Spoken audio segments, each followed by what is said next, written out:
from Yashwant Mangal sir. I've cleared CA in the very first attempt and have scored 70 marks in IDT, due to which my aggregate score went well and I managed to clear the CA. Thank you so much, sir, for your efforts and Mahul Shandar Jabardast classes. Myself, CA Gaurav Jain, and I scored exemption in indirect taxation, all because of Yashwant Mangal sir. Mahol Jabardast Shandar. I'm C. Nita Badwani. I score 64 marks in ID. Thank you sir for giving me such classes. क्योंकि किसी कहते हैं ना किसी काम को करने की माहौल की ज़रूरत होती है, तो वो माहौल देने के लिए thank you. I, Jainis M. Prajapati. I completed my CA in I got 65 marks in IDT. And Bharat Mata ki Jai. Myself Lekha Kuwait and I scored 64 in IDT. So it was all possible because of your guidance, your constant support and your morale. And I'm really glad that I have taken GST classes from you. Once again, thank you for your guidance, sir. And now I have become CA Lekha Kuwait. Thank you, sir. CA Kaustubh Arun Kumar Singhania. I secured 62 marks in IDT. The energy with which sir teaches in his lectures is the thing which no one can match. Hi Yashwant sir, my name is Meet Pandya. I scored 61 in IDT.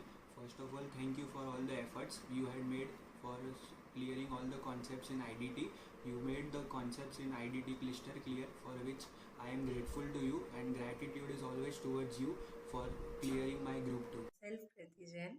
I have scored 60 marks in IDT. I have taken classes from Yashwant Mangal sir through Google Drive.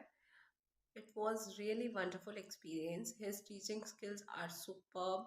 The conceptual clarity given by him helped me a lot in clearing my CA finals. If anyone is thinking about him or to take classes from him, then please go for it. It will help you a lot in CA finals.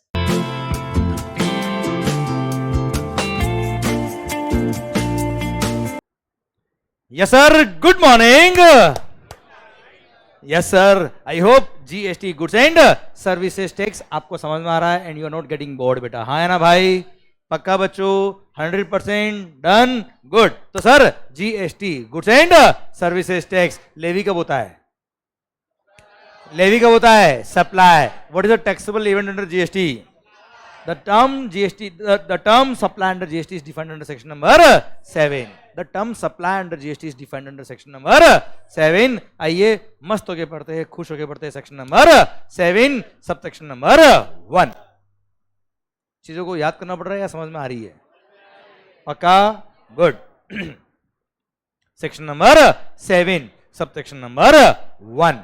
चलिए, पता है क्या कहता है? Section number 7 sub section 1 बोलता है क्या? Supply means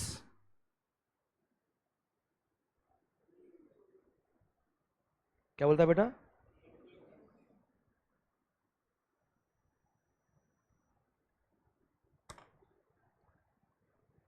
please सरकार. Supply includes clause number A, B, C और B से डबल A भी है सर. ध्यान इधर. Supply includes clause number A, double A, B, C. Supply means A, double A, B और C नहीं लिखा है. Includes क्या मतलब है इसका?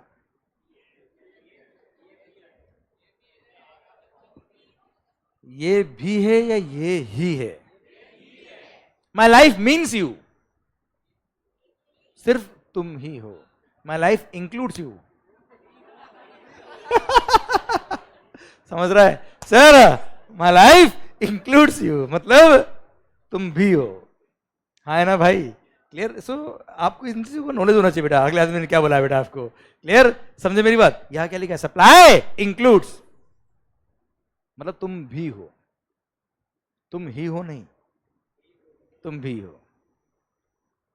Sir, lawmakers are so smart. While drafting the GST law, एक एक चीज का इन्होंने ध्यान रखा है. जितने भी इनके पास्ट एक्सपीरियंस रहे हैं regarding service tax, excise, customs, VAT, हर एक चीज को ध्यान में रखते हुए इन्होंने GST लॉ को ड्राफ्ट किया है. एंड यू नो, सप्लाई का डेफिनेशन ही अपने आप में इतना इंपॉर्टेंट है कि अगर कोई ट्रांजेक्शन सप्लाई की डेफिनेशन से बाहर निकल गया तो लेवेबिलिटी से बाहर निकल गया बेटा. तो टैक्स लगेगा ही नहीं बेटा। लेवी नहीं होगा तो लायबिलिटी नहीं आएगी सर, लायबिलिटी नहीं आएगी तो पेमेंट की बात तो आती ही नहीं है। इसलिए सबसे इंपॉर्टेंट क्या है, लेवी। और लेवी कब होता है, सप्लाई पर। इसलिए लॉ मेकर्स ने ध्यान रखते हुए देखा है कि यहां पे मीन्स मत लिखो, क्या लिखो, इंक्लूड्स। So smart. अच्छा वैसे मैं आपको बता देता हूं, clause number A, double A, B और सी में सब कुछ कवर हो गया बेटा, कुछ छोड़ा ही नहीं इन्होंने बेटा। फिर भी गलती से भी कोई इंक्लूड्स कोई अगर रह जाता तो चक्कर बढ़ जाएगा बेटा। इसलिए इंक्लूड्स लिखा है, supply includes clause number A, double A, B और सी। अच्छा आपने कई सारी डेफिनेशन पढ़ी होगी अब तक बेटा। रिलेटिव्स मीन्स लिखा होता है, रिलेटिव्स इंक्लूड लिखा होता है, मीन्स इंक्लूड्स नहीं लिखा होता है बेटा। That is exhaustive definition, exclusive definition, तुम ही हो। हाँ है ना भाई, क्लियर, समझ मेरी बात। तो law makers are so smart when defining each and every word, वो हर एक चीज का ध्यान रखते हैं। और आई होप ये जो मैंने आपको बताया उससे आपको ध्यान रहेगा कि यहाँ पे क्या लिखा है बेटा। हाँ है ना, ये सब देखना बहुत जरूरी है यार, मैं हर एक माइन्यूट चीज का आपको ध्यान रखूंगा सर। ओके आइए सर, सेक्शन नंबर 7, जबकि लोग तो ध्यान देते ही नहीं, डायरेक्ट क्लोज नंबर ए से शुरू करते बेटा। आई होप अभी समझ में आया बेटा आपको। Section number 7 sub section number 1 clause number A बोलता है क्या, supply includes clause A, double A, B और सी। अच्छा चलो यार एक बात दिल में हो रही, बता दूं क्या मैं आपको यार। चलो यार इतने टाइम से आप पढ़ रहे हो, एक चीज मुझे बताओ, ये क्लोज नंबर है या सब सेक्शन है, क्या है ये, कैसे पता पड़ा आपको? चलो सेक्शन नंबर 7 ये सब सेक्शन 1 है कि क्लोज 1 है, चलो ये बताओ कैसे पता पड़ता है ये? First bracket. चलो चलो ये बताओ, ये सेक्शन 2 यह लिखा है,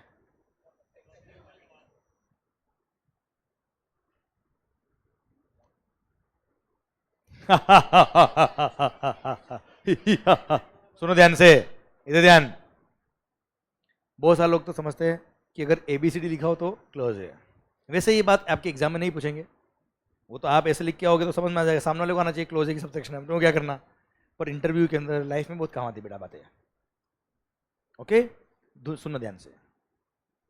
मालिक बहुत सारे लोग क्या समझते हैं, अगर ये वाला ABCD लिखा है तो क्लोज होगा, रोमन में होता है ना 1 2 3 ये क्लोजेज होंगे, ऐसा नहीं होता है सर। और अगर न्यूमेरिकल 1 लिखा है तो ये सब सेक्शन होगा, ऐसा नहीं होता सर, ऐसा बिल्कुल भी नहीं होता है। अब क्या होता है वो तुम्हें बताता बेटा मैं। अगर जैसे ये सेक्शन नंबर 2 लिखा है, section number 2 is generally definition under every act, generally यहां क्या लिखा है, unless otherwise specified following shall be defined as under, मतलब इस एक्ट के पर्पस के लिए, for the purpose of this act. Sir definition दे रखी बेटा कि फॉलोइंग का मीनिंग ये रहेगा, उसमें यहां दे रखा 1, फिर दे रखा 2, फिर दे रखा 3। तो अगर कोई कॉमन गवर्निंग लाइन है, कॉमन गवर्निंग लाइन है, उसके बाद अगर शुरू हो रहा है तो वह हमेशा क्लॉजेज, क्या है बेटा वो क्लॉजेज। ये सेक्शन नंबर 2 क्लॉज नंबर 1।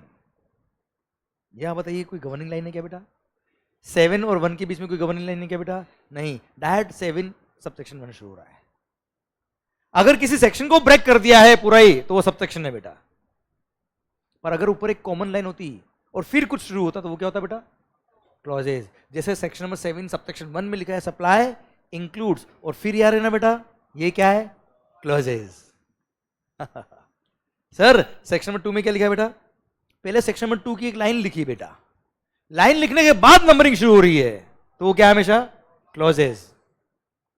समझे? अगर कोई गवर्निंग लाइन है उसके बाद अगर पॉइंट शुरू हो रहा है तो वो क्या है? क्लॉजेज। भले वो ए हो, 1 हो, ये वाला 1 हो, कुछ भी हो बेटा। अरे क्लियर? समझे मेरी बात बच्चों? Yes. So in case of GST, क्या बोला मालिक? इन केस ऑफ जीएसटी ये बोला मालिक। इन केस ऑफ जीएसटी क्या? कोई भी एक्ट ले लो, कोई भी सेक्शन ले लो, आपको अच्छा सब रूल हो गया मान लो, रूल नंबर 2 सब रूल नंबर 1 या क्लोज नंबर 1 है, वहां पे भी ऐसे ही होता है बेटा। किसी भी एक्ट में देख लीजिए बेटा आप लोग। I hope you are getting the point बेटा। अरे क्लियर? पक्का? ओके। तो sir in case of GST क्या बोला बच्चों? Section number 7 sub section number 1 बोलता है क्या, सप्लाई इंक्लूड्स, और उसके बाद में सिंस एक ऊपर कॉमन लाइन आ गई ना, सप्लाई इंक्लूड्स, और फिर एबीसीडी शुरू हो रहा है, तो ये क्या है, clause. Clause A, double A, B और सी। क्लोज नंबर ए से शुरू करें बेटा हम लोग, तो section number 7 sub section 1 clause number A बोलता है क्या, supply includes all forms of supply. क्या बोलता मालिक? Sir section number 7 sub section 1 clause number A बोलता है क्या, supply includes all forms of supply such is, हाँ ये रहा, ठीक है, ये बोल रहा वाह वाह, मतलब ये इरशाद इरशाद कर रहा है बेटा बैठ के। सर सुनना सुनना, जीएसटी के अंदर सर्विस टैक्स भी मर्ज हुआ है, एक्साइज भी मर्ज हुआ, वेट भी मर्ज हुआ, बहुत सारे टैक्सेस मर्ज हुए हैं, और 95% ट्रांजेक्शन इसी में कवर हो रहे बेटा। सप्लाई की डेफिनेशन के 95 के 99% ट्रांजेक्शन यहां कवर हो रहे हैं, बाकी सब में तो कुछ कुछ ट्रांजेक्शन दे रखे बेटा। Section number 7 subsection 1 clause A बोलता है क्या, supply includes all forms of supply, सब कुछ भी कर लो, such is sale, exchange, barter, transfer, lease, licence, rental और डिस्पोजल। अभी बोलूंगा मैं, क्लियर? जिस स्पीड से मैंने बोला आपको लग रहा होगा पता नहीं, अभी तक ब्रेक से पहले अच्छा पढ़ा रहा था, अभी क्या हो गया अचानक सर, और इसी स्पीड से आपसे बुलवाऊंगा बेटा मैं, ओके 2 मिनट रुकिए बेटा, और मैं आपको याद भी नहीं करवाऊंगा, ये भी गारंटी मेरी आपसे, ओके सर। सप्लाई एक बार मेरे को पहले एक बार बोलने दो पूरा करके, फिर मैं आपको एक एक वर्ड का ऑपरेशन करके समझाऊंगा बेटा मैं। Supply includes all forms of supply such is, अच्छा पहली बात तो ऑल फॉर्म्स ऑफ सप्लाई, सब सप्लाई में आता है, खत्म बात ही। और आगे भी क्या लिखा, सच एज, सॉरी क्या लिखा मालिक, सच एज, मतलब ये भी क्या है बेटा, एग्जाम्पल से, क्या क्या और भी हो सकते हैं बेटा। Supply includes all forms of supply such as sale, exchange, barter, transfer, lease, licence, rental और डिस्पोजल ऑफ व्हाट, गुड्स और सर्विस और both when such supplies are made और agreed to be made by a person for a consideration in the course or furtherance of his business. ठीक है sir, ये याद करके आता तो बोल दिया मैंने आपके सामने बेटा, ऐसे आपको लगेगा मेरे को आता थोड़ा बहुत बेटा, अभी ध्यान दे सर, पॉइंट ये इधर ध्यान। सबसे पहला बात, all forms of supplies are covered under the definition of the term supply, जिसपे जीएसटी लगने वाला है, such as सेल। हाँ जी सेल, सेल इधर ध्यान, इधर ध्यान। ये बोतल मैंने आपको बेच दी, हाँ है ना भाई, ₹4 10,000, है ना, हाँ बेटा। सर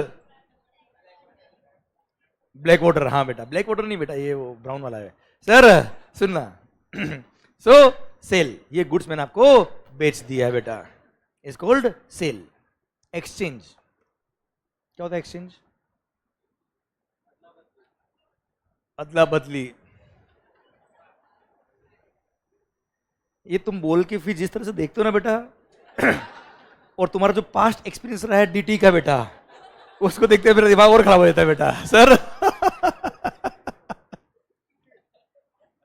सुनना बात को ध्यान से मालिक, एक्सचेंज, पुराना फोन दो नया फोन ले जाओ और इतना डिस्काउंट मिल जाएगा आपको बेटा, हाँ है ना भाई, होता है ना, क्लियर। एक्सचेंज, जैसे नया मोबाइल फोन है ₹50,000 का, कोई भी कंपनी का पुराना फोन लेके आइए, एक्सचेंज कराइए और ₹40,000 में नया फोन ले जाइए बेटा, हाँ है ना भाई, दैट इज ऑल्सो एक्सचेंज।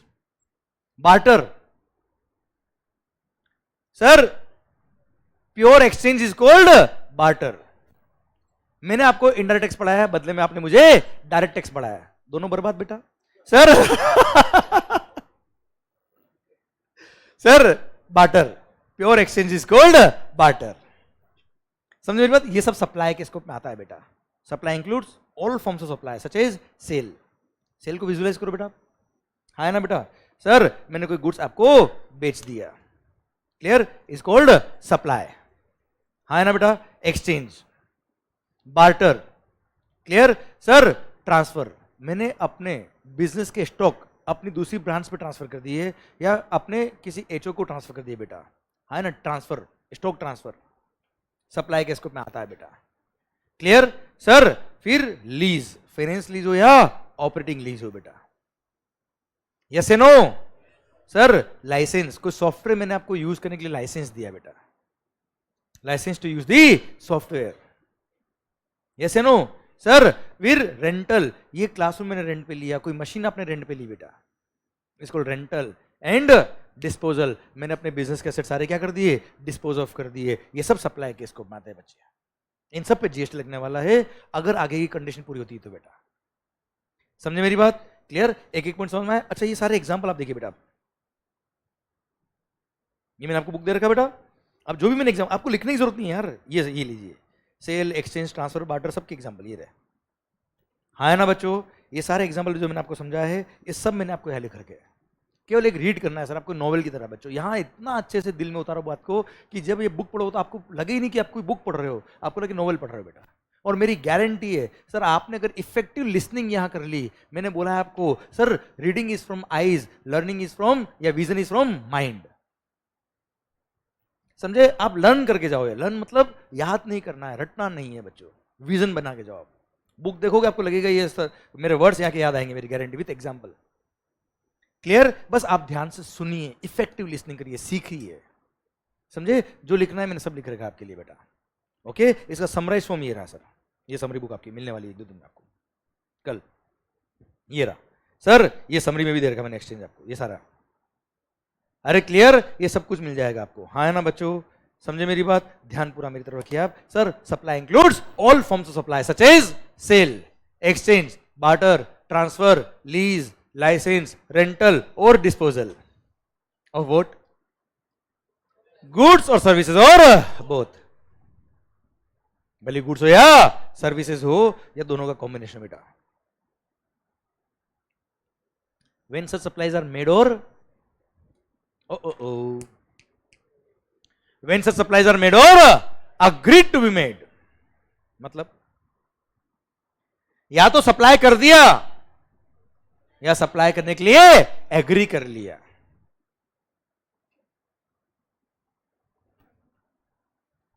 आप वो लॉ की लैंग्वेज में जाओ, एग्रीमेंट टू सप्लाई वो छोड़ो, सिंपल समझो, बहुत टेक्निकल नहीं, इतना आता नहीं मेरे को बेटा, गांव से हूं छोटे से। Sir when supplies are made, और मैंने सप्लाई करने के लिए एग्री कर लिया यार, आपसे 3 महीने पहले मैंने फीस ले ली थी बेटा, 3 महीने पहले मैंने फीस ली आपसे जीएसटी पढ़ाने के लिए बेटा, मैंने एग्री कर लिया था कि यस मैं सप्लाई करूंगा, अगर मैंने एग्री कर लिया सप्लाई करूंगा तो भी वो सप्लाई हो गया था, मैंने 3 महीने पहले आपकी फीस पे जीएसटी ऑलरेडी पे कर दिया है, भले एक्चुअली सप्लाई कब कर रहा हूं मैं, आज, हाँ है ना मालिक। व्हेन सप्लाईज आर मेड, और मतलब अग्रीड का मतलब होता है कि अगर कभी एडवांस रिसीव हो गया तो भी लग गए क्या, GST. When supplies are made, देखो आपने मेरे को एडवांस नहीं दिया होता, मैंने आपको गुड्स या सर्विस सप्लाई कर दी तो सप्लाई हो ही गया, जीएसटी पे करना ही करना है, मैंने अब तक सप्लाई नहीं किया पर आपने मुझे एडवांस दे दिया, क्या दे दिया क्यों बेटा, और मैंने एग्री किया कि यस मैं सप्लाई करूंगा, तो वो भी सप्लाई के स्कोप में आ गया, इसलिए एडवांस अगर आप फीस पे करते हो तो उस पर भी जीएसटी पे करना पड़ता है जब एडवांस आता है तब बेटा, तो 3 महीने पहले आपकी फीस पे जीएसटी हम पे कर चुके हैं, क्लियर। और आगे टाइम ऑफ सप्लाई चैप्टर आएगा तब और डिटेल में आपसे बात करूंगा मैं आपसे बच्चा, क्लियर। यहां से टाइम ऑफ सप्लाई में कनेक्ट करूंगा आपके लिए बेटा, उस दिन याद दिलाऊंगा, याद करो मैंने उस दिन एग्जांपल दिया था आपको ये वाला, हाँ है ना। व्हेन सप्लाईज आर मेड, और आवाज नहीं, व्हेन सप्लाईज आर मेड, और समझ में आया बेटा, एक एक वर्ड समझ में आ रहा है नहीं आ रहा है, by a person, when supplies are made और agreed to be made by a, what do you mean by person,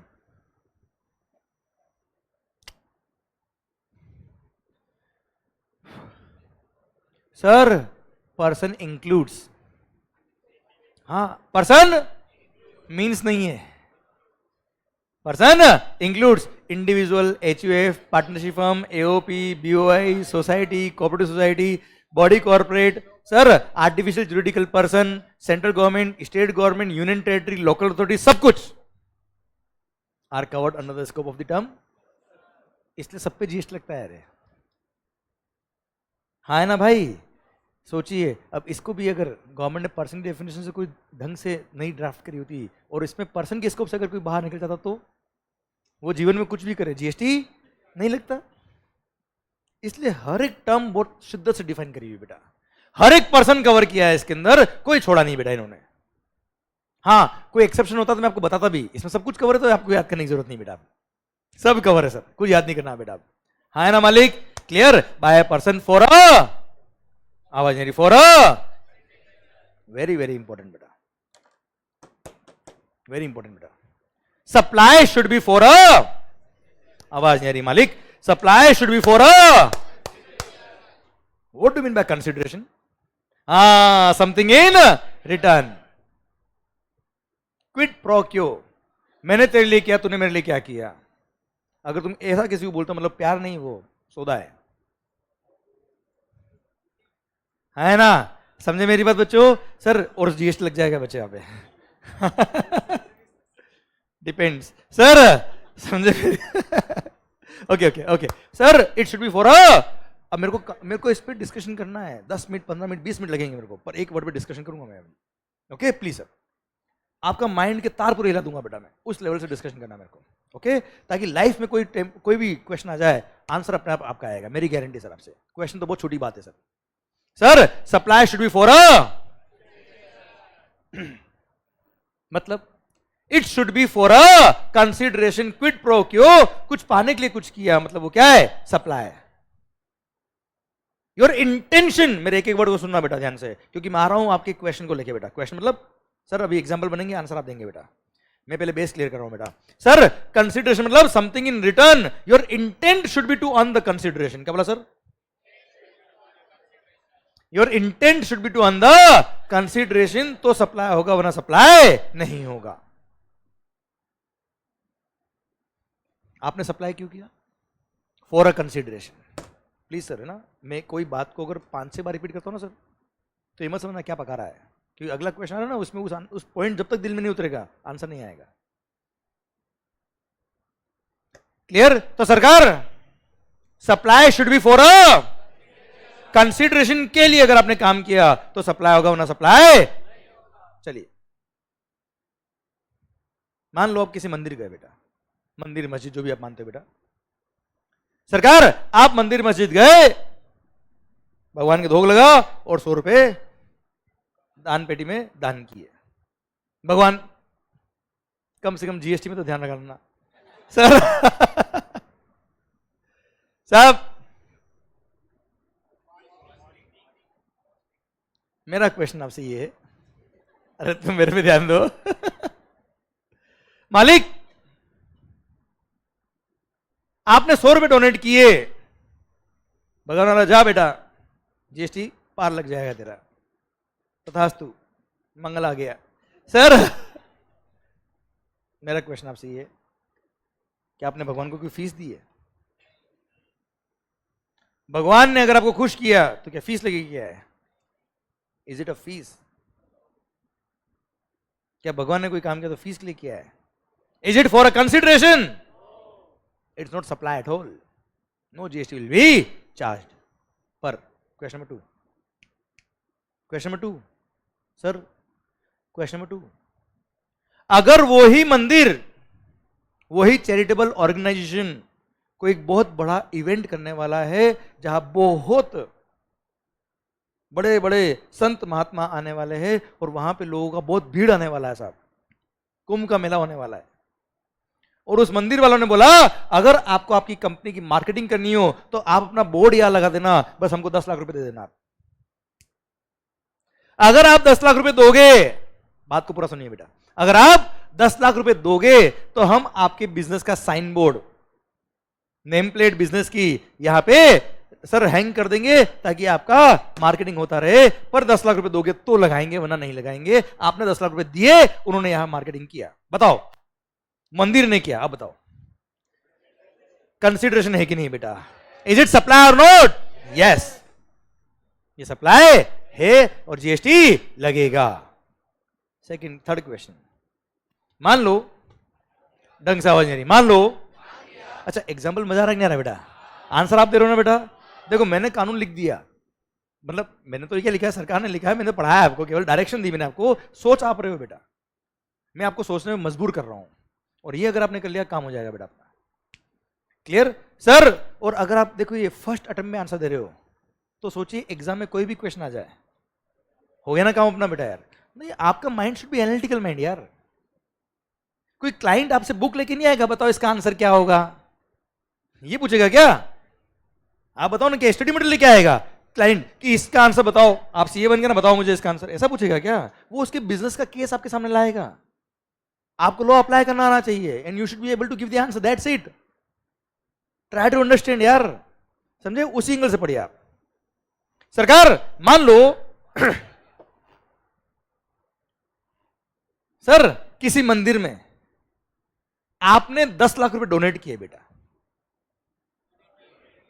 donate किए बेटा किसी की मेमोरी में बेटा, होता ना कई बार हम करते हैं यार, क्लियर? उन्होंने just to show their gratitude, philanthropic बेटा, हाँ है ना भाई, कि just to show their thank you बेटा, एक तरह से उन्होंने, होता ना रूम के बाहर नाम लिख देते बेटा, या डोनर्स की लिस्ट का नाम लिखते बेटा, हाँ है ना, उन्होंने आपका या आपके फैमिली मेंबर का जो भी है उसका नाम in the memory of Shri Shri Shri XYZ नाम लिख दिया, हाँ है ना। क्यों? 10 लाख रुपए दिए इसलिए। अब बताओ क्या वो सप्लाई है क्या? नहीं, नाम लिखा ना, आवाज नहीं, क्या नाम लिखा ना उन्होंने सर, बट क्या वो फॉर अ कंसिडरेशन नाम लिखा है बेटा? हाँ, बिजनेस का मार्केटिंग कर रहे होते तो that was for a consideration. Intention should be to earn the consideration. Gift और कंसिडरेशन फर्क है बेटा। केवल मनी देख के जीएसटी नहीं लगा सकते आप बेटा। केवल बैंक अकाउंट में पैसा आ रहा है इट डजंट मीन कि वो सप्लाई है। केवल बैंक में अगर पैसा आ रहा है डजंट मीन कि वो कंसिडरेशन है। It may B gift also, it may B donation also. Sir it should be for a consideration तो सप्लाई होगा, वरना सप्लाई। मेरी बात समझ में आ रही नहीं आ रही यार? आवाज नहीं आ रही? ओए अरे पक्का 100% good. It should be for a, it should be for a consideration के लिए काम किया तो सप्लाई होगा, वरना सप्लाई नहीं होगा।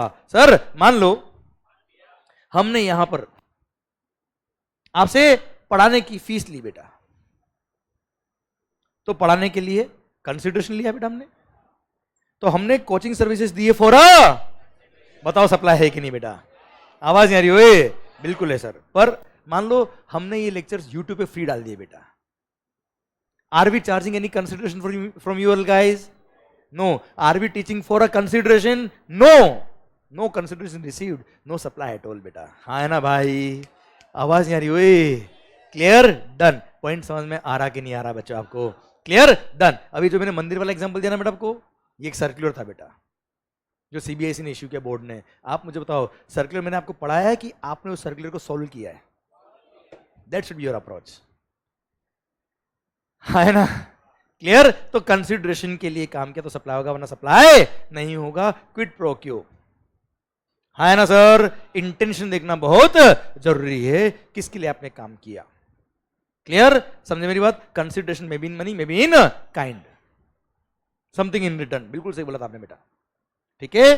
तो आपने जो काम किया है सप्लाई ऑफ गुड्स और सर्विस और बोथ का, it should be for a consideration तो सप्लाई होगा, वरना सप्लाई नहीं होगा। आपके दिल से पूछना, ट्रांजैक्शन को डिफाइन करना, दिल से पूछना is it for a consideration? आपका दिल कहता है yes supply, no no supply.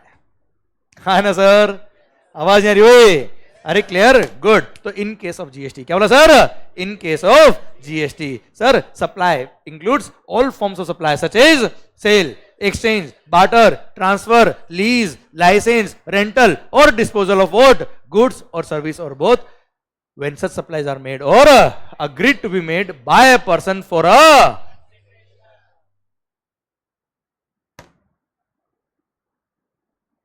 तो एक क्वेश्चन मेरा और है आपसे यार, मान लो आपके घर पे कोई पेंटिंग हैंग करी हुई पुरानी बेटा, दादाजी के टाइम की। अब पुरानी पेंटिंग है बेटा, आपको लगा कि अब पैसे की जरूरत है बेटा, आपने उस पेंटिंग को बेच दिया, ₹1 लाख आए। घर की पेंटिंग बोल रहा हूं, बिजनेस की पेंटिंग नहीं बोल रहा बेटा। Is it supply? क्यों? गुड्स बेचा है फॉर अ कंसिडरेशन।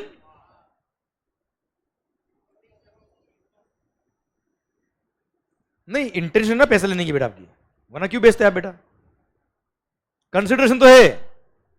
अगर केवल इतना ही सप्लाई होता तो सोचिए आपने अपने पर्सनल लेवल पे कोई भी काम किया तो लग गया जीएसटी बेटा। हाँ है ना बेटा, इसलिए वर्ड ऐड किए क्या, it should be in the course or furtherance of his business. Sir ये घर की पेंटिंग आपने बेची है, पुरानी पेंटिंग बेची, जो आपके पर्सनल एसेट्स थे, बिजनेस के एसेट्स नहीं थे, ये अगर आपने बेचे तो ये सप्लाई के स्कोप में नहीं आएंगे, although it is for a consideration, but it should be in the course or furtherance of his, it should be in the course or furtherance of his business, तो सप्लाई होगा, वरना supply नहीं होगा। शायद मेरी बात आप तक पहुंच रही है बेटा, हाँ है ना मालिक? अरे क्लियर, गुड। तो सर सप्लाई, यही पेंटिंग अगर आपने बना के बेचा होता, यही पेंटिंग आपने बना के बेचा होता, बताओ क्या था बेटा? सप्लाई के स्कोप में आता, क्योंकि एक तरह से पेंटिंग बना के बेचना आपका बिजनेस हो गया बेटा एक तरह से। और बिजनेस का मतलब ये नहीं कि बहुत बड़ा बिजनेस होना चाहिए बेटा, बिजनेस में भी स्मॉल ऑल्सो यार, जरूरी नहीं इसमें बहुत सारी पेंटिंग बना के बेचता हूं, हाँ है ना? बिजनेस की डेफिनेशन में लिखा हुआ है, इट इज नॉट एसेंशियल कि वहां पे क्वांटिटी होनी चाहिए, रिपीटेशन होनी चाहिए, फ्रीक्वेंसी होनी चाहिए, वॉल्यूम होना चाहिए, ऐसा जरूरी नहीं है। It may be out of vocation also बेटा। बना के बेची ना बेटा, सप्लाई के स्कोप में आएगा।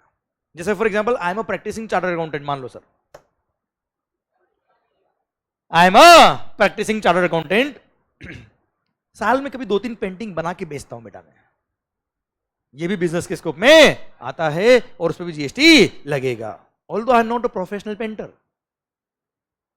पर बना के बेच रहा हूं, मतलब टू अर्न द कंसिडरेशन, ये मेरा बिजनेस हो गया ना यार एक तरह से यार, क्लियर? इसलिए सप्लाई के स्कोप में आएगा और जीएसटी लगेगा, भले मेरा प्रॉफिट का इंटेंशन हो ना हो, वी डोंट केयर बेटा, क्योंकि GST is not on profit बेटा, है ना? कोई चैरिटेबल ऑर्गेनाइजेशन, मंदिर का मैंने एग्जांपल दिया बेटा, मंदिर इज नॉट फॉर प्रॉफिट बेटा, पर उसने अगर मार्केटिंग के लिए, आपका एड हैंग करने के लिए, आपका होर्डिंग लगाने के लिए उसने पैसे लिया, वो सप्लाई के स्कोप में आता है,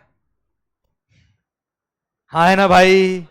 अरे क्लियर, ओके। तो सर मान लो दीपिका पादुकोण ने अपने घर की ओल्ड ज्वेलरी बेची बेटा, बताओ सप्लाई के स्कोप में आएगा? आवाज नहीं आ रही ओए? नहीं आएगा। ऑल द गुड्स बेचा है for a consideration, but it is not in the course or furtherance of his business, हर बिजनेस। अरे क्लियर मालिक? पर यही ज्वेलरी के शोरूम वाले ने ज्वेलरी बेची होती तो बेटा, क्लियर? अच्छा, यही अगर मान लो आपने अपनी घर की पर्सनल कार बेची है, नो सप्लाई, पर यही बिजनेस की कार जो थी, जिसका डेप्रिसिएशन आप बिजनेस में ले रहे हो, वो बेची होती तो यस, सप्लाई के स्कोप में आता। भले कार बेचना आपका बिजनेस नहीं है, पर बिजनेस का एसेट बेचा तो वो भी बिजनेस के स्कोप में आता है बेटा। क्या बोला सर?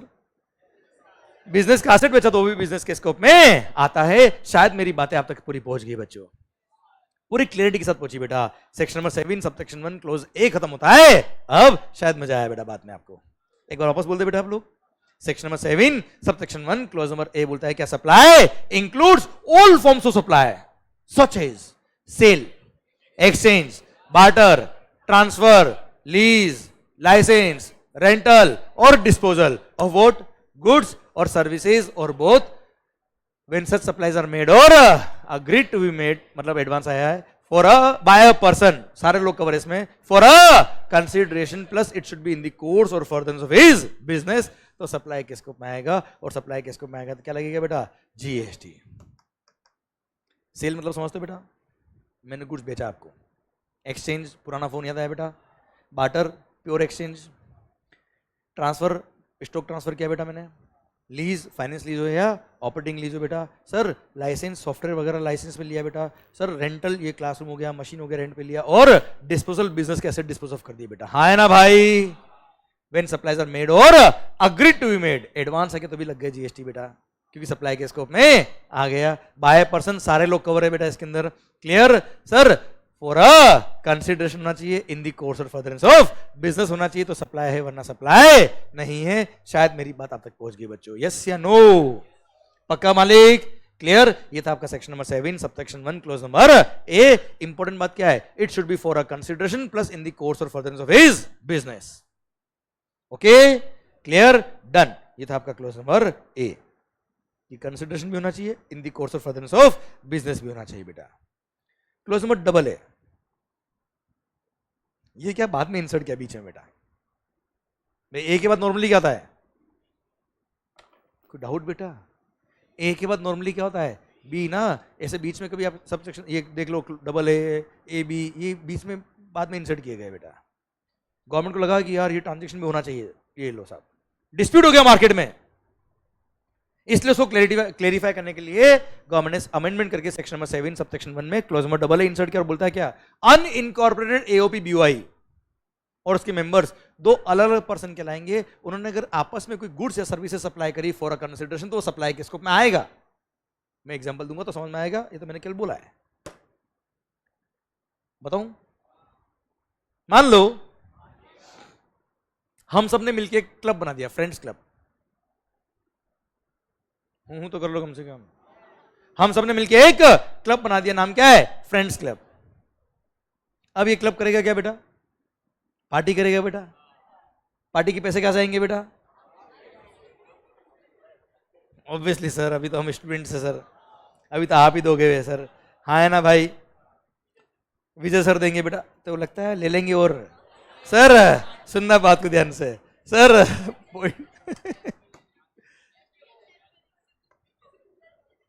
डीके सर बेटा, हाँ वो फिर भी विलाय कर सकते हैं सर। अभिषेक सर बेटा अपने का क्लब तोड़ देंगे बेटा सर। सर सुनना बात ध्यान से सर, सुनना वो भाई मालिक, हाँ क्लब बना दिया सर हमने। अब सर एवरी मंथ हमने डिसाइड किया कि हम सब मिलेंगे, पार्टी शार्टी करेंगे, माहौल बनाएंगे, जीएसटी के जो भी अपडेट होंगे वो सब अपडेट भी कर लेंगे, और सर जो डिस्कशन करना हो कर भी लेंगे, और सबका एक मीटिंग भी हो जाएगा और मिलना जुलना हो जाएगा और मजा आ जाएगा जीवन में सर। अब हमने डिसाइड किया कि सर एवरी मंथ मिलेंगे, पार्टी वार्टी करेंगे, डिनर करेंगे, पैसे कैसे आएंगे, सब लोग कॉन्ट्री करेंगे। क्या करेंगे बेटा, सब लोग कॉन्ट्री करेंगे, हाँ है ना। That country is called membership fee. और क्या है, that country is called membership fee. अच्छा, आप मेंबरशिप फी क्यों पे कर रहे हो, क्योंकि क्लब आपको सर्विसेज दे रहा है, हाँ है ना, तो ये भी सप्लाई ऑफ सर्विस के स्कोप में आएगा। और अगर यही क्लब ने गुड्स बेचे होते, क्या बेचे होते बेटा, तो सप्लाई ऑफ गुड्स के स्कोप में आता बेटा, अरे हाँ है ना। अच्छा, अब मान लो हमने क्लब तो बना लिया, अब हर महीने ये काम करेगा कौन, सबको बुलाना, मैसेज करना, वेन्यू डिसाइड करना, पार्टी ऑर्गेनाइज करना, ये काम करेगा कौन साहब। तो हमने क्या किया, दो मेंबर्स ऐसे थे जो इन्होंने बोला कि सर ये काम हम कर लेंगे, बस महीने के 10,000 रुपये चार्ज करेंगे हम। भाई अपना टाइम डिवोट करेंगे ना उस काम के लिए यार, समझे मेरी बात सर। तो 10,000 रुपये, these two people are providing services to club बेटा। भले वो मेंबर है तो members are providing services to club. अच्छा, क्लब में जब पार्टी होती है तो गुड्स भी काम आता है, कुछ वो गुड्स आप बेचने वाले हो क्लब को बेटा, भले आप मेंबर हो, but you are supplying the goods to club for a consideration बेटा, it is supply of goods.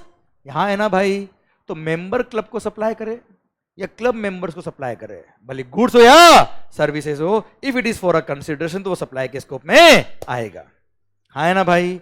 अब सुनना बेटा, कोई टफ पॉइंट था क्या बच्चा, एक्चुअली अब आप बोलेंगे यार इसको इंसर्ट ही किया, थोड़ा बैकग्राउंड सुनना बेटा। मालिक क्या हुआ, जब हम लोगों ने क्लब बनाया, इसका कोई इनकॉर्पोरेशन नहीं कराया, अनइनकॉर्पोरेटेड एओपी भी हुई बेटा ये। तो हम लोगों ने क्या बोला कि हम लोग जो कॉन्ट्री कर रहे हैं किसके लिए कर रहे हैं, हमारे लिए तो कर रहे हैं। तो क्लब जो सर्विस दे रहा है किसको दे रहा है, हमको दे रहा है। क्लब कौन है, हम ही तो है, तो खुद ही खुद को हम सर्विस दे रहे हैं, खुद ही खुद को कंसिडरेशन दे रहे, we are the self person. तो हम तो दो अलग अलग पर्सन है ही नहीं। जब दो अलग अलग पर्सन है ही नहीं तो आप जीएसटी लगा ही क्यों रहे हो साहब। तो गवर्नमेंट ने क्लेरिफाई करके बोला दिमाग खराब मत कर। क्या बोला, दिमाग क्या बोला गवर्नमेंट ने, दिमाग खराब मत कर, ये सप्लाई है, हाँ है ना। हाँ क्या पड़ेगा, अरे एक रेप्टा पड़ेगा, जीएसटी लगेगा। और बोल दिया क्या कि sir unincorporated AOP not withstanding anything content in any act, किसी भी कानून में कुछ भी लिखा हो वी डोंट केयर, किसी भी जजमेंट में कुछ भी लिखा हो we don't care. Unincorporated AOP BOI और उसके मेंबर्स दो अलग अलग पर्सन कहलाएंगे, दो सेपरेट पर्सन कहलाएंगे। और इन्होंने अगर आपस में कोई ट्रांजेक्शन किया है, सप्लाई ऑफ गुड्स का है, सप्लाई ऑफ सर्विस का, तो वो सप्लाई के स्कोप में आएगा, दैट्स इट।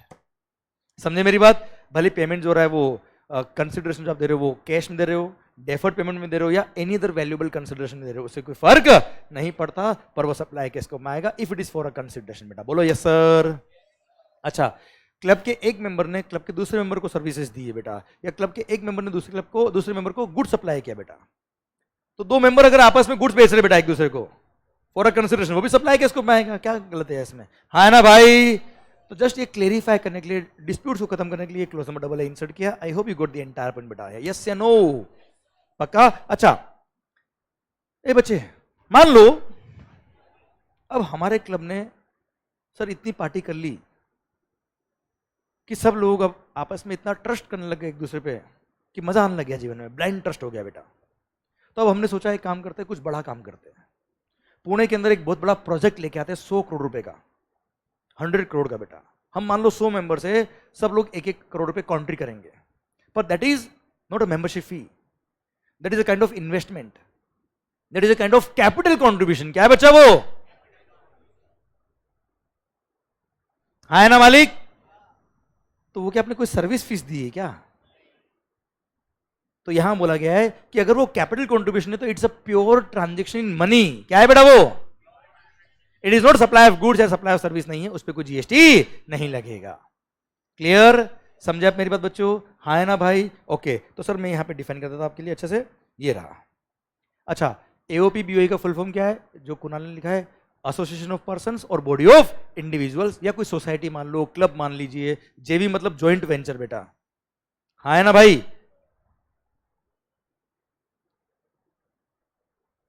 ओके बच्चे, सर सुनना ओके सरकार सुनना बात को ध्यान से,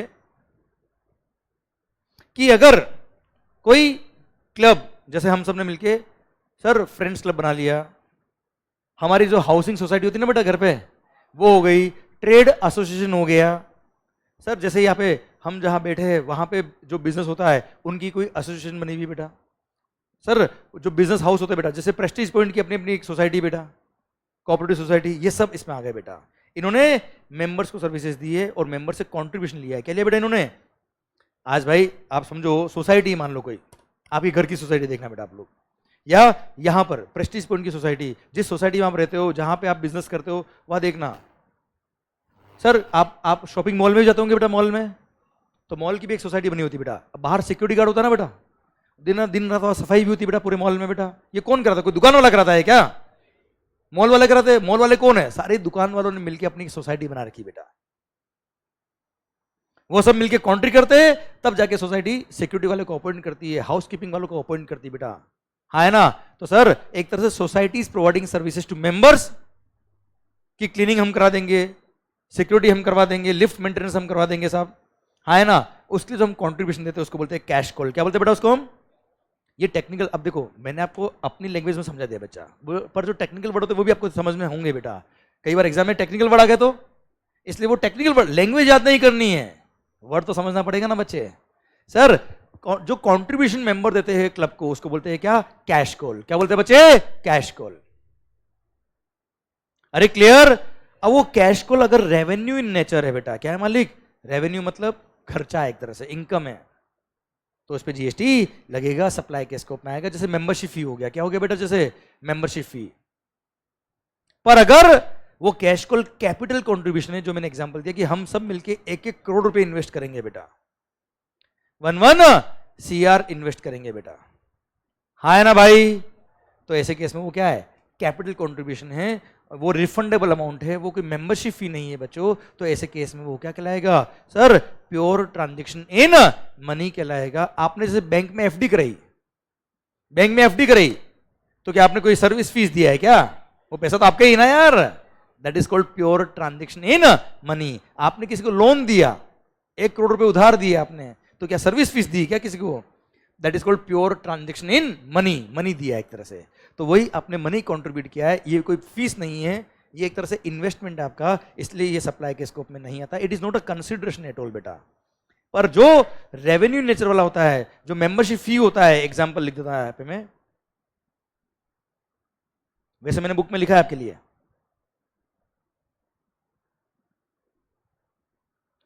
एग्जांपल मेंबरशिप फी। अगर मैंने आपसे मेंबरशिप फी चार्ज की, that is a supply of service. हाँ है ना भाई? आवाज नहीं आ रही ओए? अरे क्लियर? डन। तो यहां तक पॉइंट समझ में आया कि आपको बच्चों? क्लियर? तो इन case of unincorporated AOP BOI, club, society, joint ventures, sir इन्होंने मेंबरशिप फी लिया तो सप्लाई ऑफ सर्विस के स्कोप में आएगा। गुड्स बेचा तो सप्लाई ऑफ गुड्स के स्कोप में आएगा। मेंबर ने क्लब को सर्विस दी है, मेंबर ने क्लब को गुड्स बेचा तो सप्लाई ऑफ गुड्स या सप्लाई ऑफ सर्विस के स्कोप में आएगा। कुल मिला के दोनों को 2 सेपरेट पर्सन मानना है। क्या मानना है बच्चा आपको? 2 अलग अलग पर्सन है, सेल्फ सर्विस नहीं माना जाएगा। अच्छा, घर पे जैसे मैं आपको जीएसटी पढ़ाया है, बुक बनाने से पहले अमेंडमेंट में सारे पढ़ता हूं बेटा, उसके बाद समझ के फिर बुक में इनकॉर्पोरेट करता हूं। तो मैंने खुद ने खुद को पढ़ाया, अमेंडमेंट बहुत भारी था बेटा, जबरदस्त अमेंडमेंट है यार, बहुत भारी, मजा आ गया, लो 10,000 रुपये जीएसटी जमा कराओ, ऐसा है क्या? खुद ने खुद को पढ़ाई, जैसे सप्लाई सर्विस क्या, पर क्लब ने सोसाइटी को सर्विस, क्लब ने मेंबर को सर्विस दी तो सब सर्विस है बेटा, सप्लाई है, ये कहना चाह रहा, वो सेल्फ सर्विस नहीं है सर। क्लियर? क्लब और मेंबर दो अलग अलग पर्सन कहलाएंगे, कोई खास बात? चलिए, तो सर ये था आपका section number 7 sub section 1 clause number AA। कोई खास बात? कोई खास बात? ओके सर, जय भाई, जय चिराग, जय छग, समझ में आया बेटा आपको? अरे क्लियर, ठीक। तो इन केस ऑफ जीएसटी क्या बोला sir? In case of GST supply, supply, जय जानवी, समझ में आ रहा बेटा आपको? अभी क्लियर? ओके, तो इन केस ऑफ जीएसटी क्या बोला मालिक? इन केस ऑफ जीएसटी कोई भी ट्रांजैक्शन पे जीएसटी लगेगा अगर वो सप्लाई के स्कोप में आता है तो, और सप्लाई के स्कोप में क्या आता है वो सेक्शन नंबर 7 ने डिफाइन किया। सेक्शन नंबर 7 सबसेक्शन 1 हम पढ़ रहे हैं, वो बोलता है कि supply includes, supply includes, clause number A बोलता है क्या? All forms of supply. हाँ है ना भाई? It should be for a consideration plus in the course or furtherance of his business. अरे क्लियर? समझे मेरी बात? सेकंड, क्लोज नंबर AA बोलता है कि अगर किसी भी सोसाइटी या क्लब ने अपने मेंबर से कोई फीस लिया है या मेंबर ने क्लब से फीस लिया तो वो सप्लाई के स्कोप में आएगा। दोनों को दो सेपरेट पर्सन मानने का है बेटा, यस या no? Okay, clause number B, clause number B। अच्छा, क्लोज नंबर AA तो बीच में इंसर्ट किया गया बेटा, क्लोज नंबर AA को एक बार हटाइए बेटा। क्लोज नंबर A क्या था बेटा, वापस बोलना बेटा? Supply should be for a, आवाज नहीं, supply should be for a consideration plus in the course or furtherance of his business, तो सप्लाई होगा वरना सप्लाई नहीं होगा। कंसिडरेशन भी होना चाहिए प्लस बिजनेस के लिए भी होना चाहिए बेटा। पर अगर आपने सर्विसेज इंपोर्ट करी, क्या इंपोर्ट करी बच्चा आपने? पर अगर आपने सर्विसेज इंपोर्ट करी फॉर अ कंसिडरेशन, वो भी सप्लाई के स्कोप में आएगा, भले वो इन the course or furtherance of business हो या ना हो, बिजनेस के लिए हो या ना हो। अगर आपने सर्विसेज इंपोर्ट करी है, क्या इंपोर्ट करी बच्चे आपने, तो सप्लाई के स्कोप में आएगा, और सप्लाई के स्कोप में आएगा तो क्या लग जाएगा? GST, but it should be for a consideration. Import of services, import of goods पे तो एनीवेज क्या लगता है बेटा? कस्टम्स, और कस्टम के साथ में क्या लग जाएगा? आईजीएसटी। वो मेरा पॉइंट अभी है ही नहीं बेटा, वैसे भी कस्टम के साथ में लगता है बेटा वो। यहां पे हम पढ़ रहे क्या? सर्विसेज का पॉइंट, सर्विस के लिए वो क्या बोला? इंपोर्ट ऑफ सर्विसेज फॉर अ, भले वो बिजनेस के लिए हो या ना हो, सप्लाई के स्कोप में आएगा। एग्जांपल दो बेटा मैं, देख क्लोज नंबर ए बोलता है क्या? Supply should be for a consideration plus in the course or furtherance of business. Clause number B क्या बोलता है? कोई बात नहीं, बिजनेस के लिए हो या ना हो, अगर आपने सर्विसेज इंपोर्ट करी फॉर अ कंसिडरेशन तो सप्लाई के स्कोप में आएगा। एग्जांपल दूं मैं आपको बेटा, netflix.com। मालिक मान लो, अच्छा से नहीं मान रहे, मान लो, गुड सर, क्या नाम? Krishna, correct sir. मान लो कृष्णा भाई, आपने आउट ऑफ इंडिया की किसी वेबसाइट से कोई वीडियो सब्सक्राइब किया बेटा, और खास बात पेड सब्सक्रिप्शन था बेटा, फ्री वाले नहीं बेटा। सर नेटफ्लिक्स तुम्हारी सोच को एक डायरेक्शन दो बेटा। सर अब आउट ऑफ इंडिया की किसी वेबसाइट से आपने वीडियो सब्सक्राइब किए बच्चे, हाँ है ना भाई?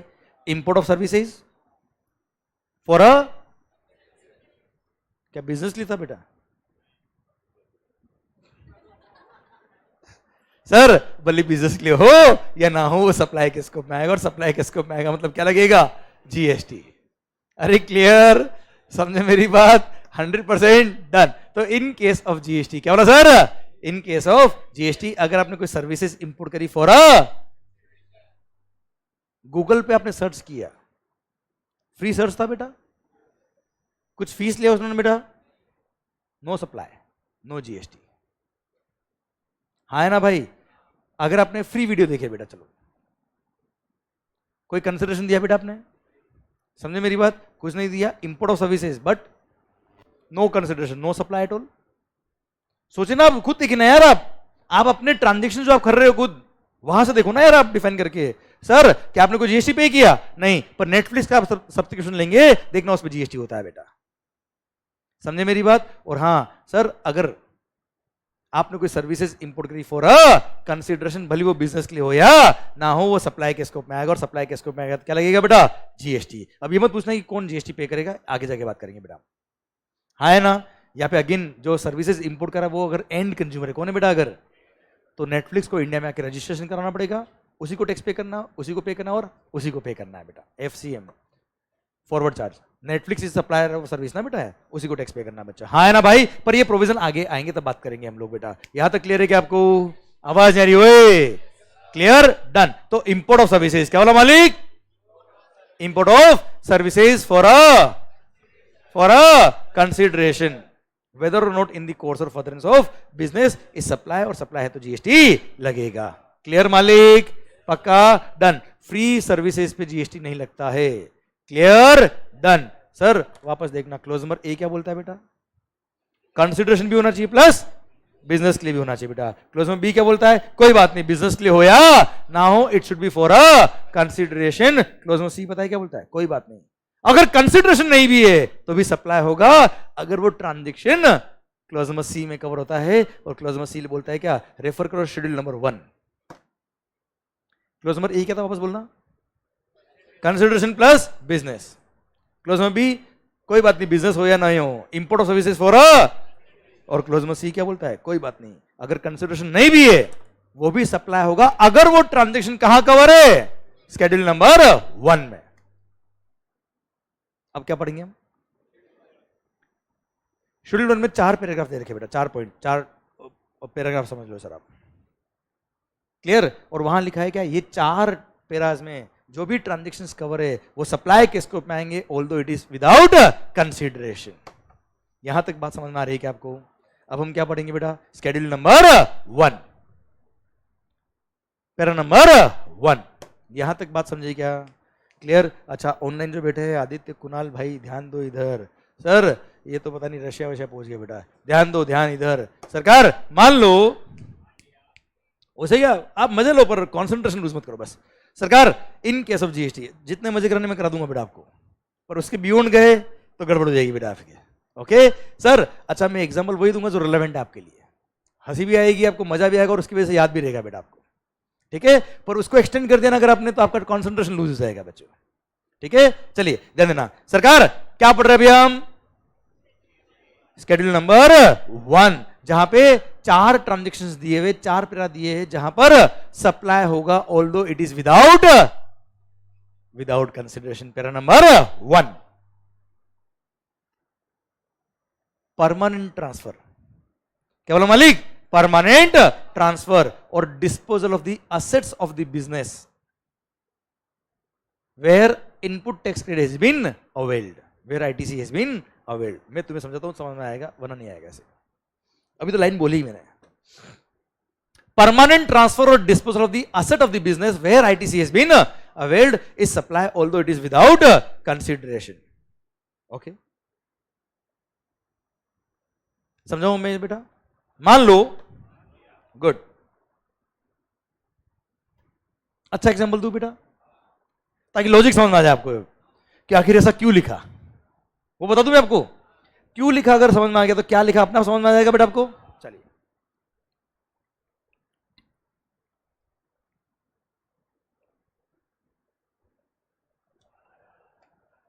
मान लो मैंने अपने बिजनेस के लिए कोई लैपटॉप परचेज किया। हाँ सर, मैंने अपने बिजनेस के लिए कोई लैपटॉप परचेज किया, it is my business asset. उसके परचेज में मैंने जीएसटी पे किया बेटा, उस जीएसटी का मैंने इनपुट टैक्स क्रेडिट ले लिया। आई अवेल्ड द आईटीसी बेटा। अच्छा, गवर्नमेंट ने मेरे को आईटीसी क्यों दिया बेटा? क्योंकि वो मैं अपने बिजनेस के लिए यूज करूंगा बेटा। हाँ है ना भाई? कोई खास बात?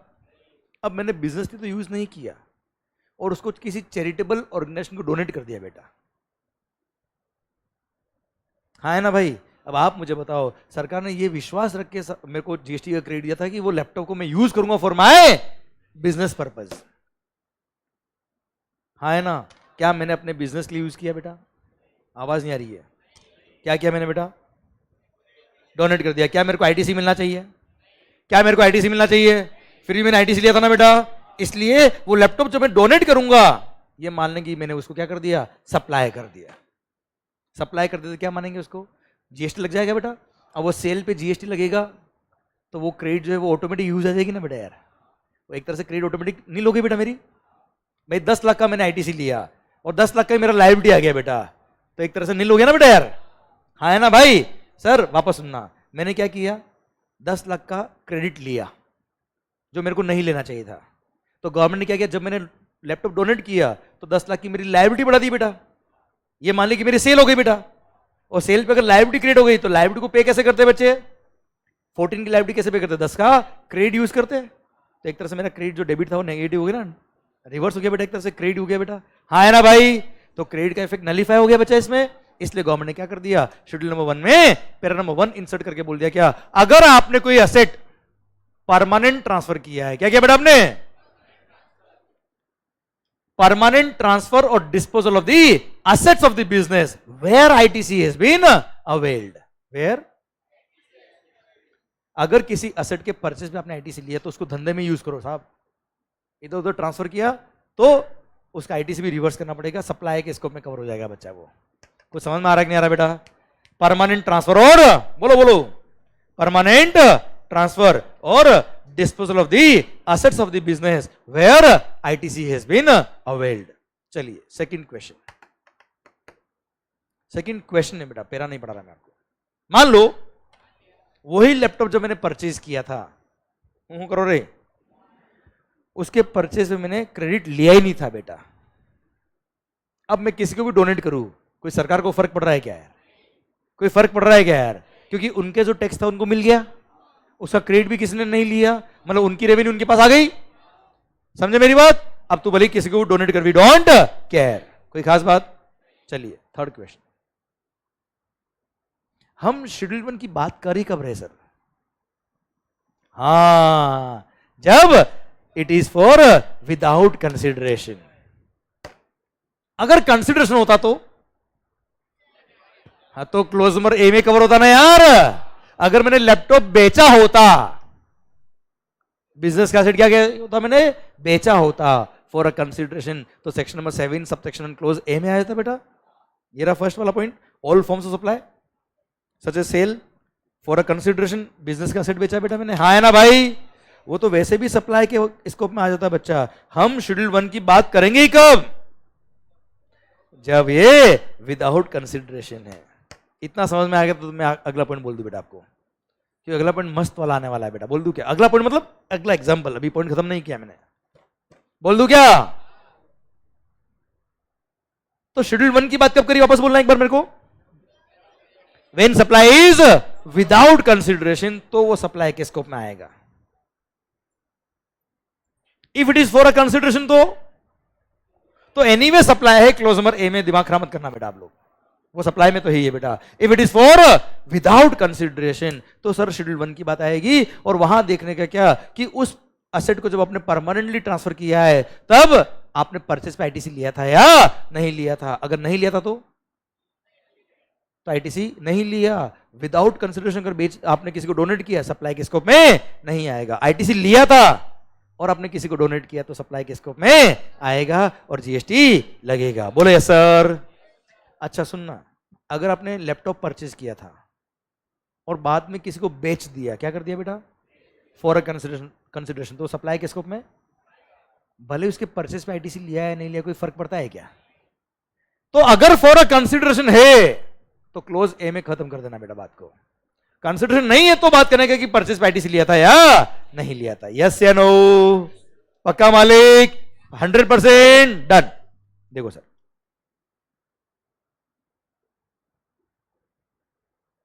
ये रहा लैपटॉप परचेज्ड। ओ शरीफ देखना, लैपटॉप परचेज्ड, मैंने सब एग्जांपल दे रखे बेटा आपको बुक के अंदर, मैं आपको कह रहा हूं ना सर, आप केवल एक रीड करके आइए, आपको विद एग्जांपल मिलेगी, मेरी गारंटी। दीपिका पादुकोण भी मिलेगी बेटा इसमें आपको, ये नेटफ्लिक्स भी मिल गया बेटा आपको, है ना सर। ये देखिए मेंबरशिप फी भी मिला है बेटा आपको। अरे क्लियर, ये वो सीए ने पेंटिंग बना के बेची, याद है बेटा आपको, ये रहा पेंटिंग वाला। सर दीपिका पादुकोण याद है बेटा आपको, ये रही दीपिका पादुकोण बेटा। क्लियर, दर्शन सर मिले बेटा आपको, पर्सनल कार भी आपको मैंने एग्जांपल दिया ना बेटा, सब मिलने वाले बेटा आपको। समझे आप मेरी बात बच्चों? क्लियर, इसलिए आप केवल शिद्दत से सुनिए, मेरी गारंटी है मैं आपके दिल तक टॉपिक उतार के रखूंगा बेटा, और ये सारे पॉइंट आपको यहाँ मिल जाएंगे। आप जब पढ़ेंगे आपको लगेगा यार ये भी मेरे को आता है, ये भी मेरे को आता है, सब मैंने कवर किए सर। बहुत ही इन डेप्थ सर सोच समझने की बात ये बुक ड्राफ्ट करी हुई है सर।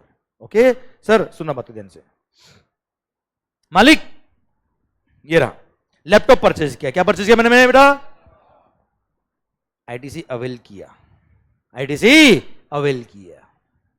अब सुन, अब मैंने आईटीसी अवेल किया, तो अगर बेचा होता फॉर अ कंसिडरेशन तो हमेशा सप्लाई है। अगर विदाउट कंसिडरेशन भी बेचा होता बेटा तो अभी सप्लाई के स्कोप में आएगा, क्योंकि मैंने आईटीसी अवेल किया, हाँ है ना बेटा। इसलिए सोल्ड विथ और विदाउट कंसिडरेशन हमेशा सप्लाई होगा, अगर मैंने परचेज पे आईटीसी लिया तो। पर परचेज पे अगर आईटीसी नहीं लिया था और अगर विदाउट कंसिडरेशन बेचा है, क्या बेचा है बेटा मैंने? अच्छा, विथ कंसिडरेशन होता तो हमेशा सप्लाई होता, भले आईटीसी लिया या नहीं लिया।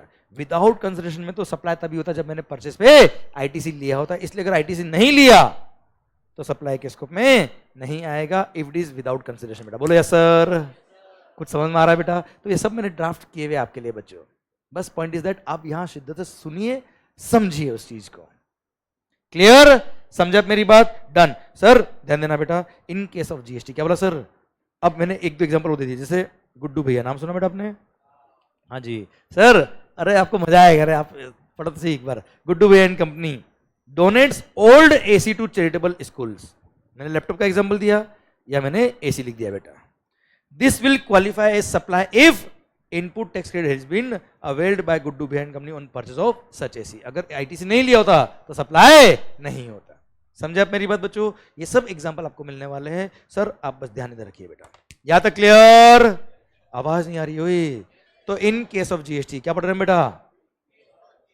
हम क्या पढ़ रहे हैं? अगर ट्रांजैक्शन विदाउट कंसिडरेशन वाला है वो भी सप्लाई होगा, अगर शेड्यूल 1 में कवर होता है तो उसका पैरा नंबर 1 हमने पढ़ा है।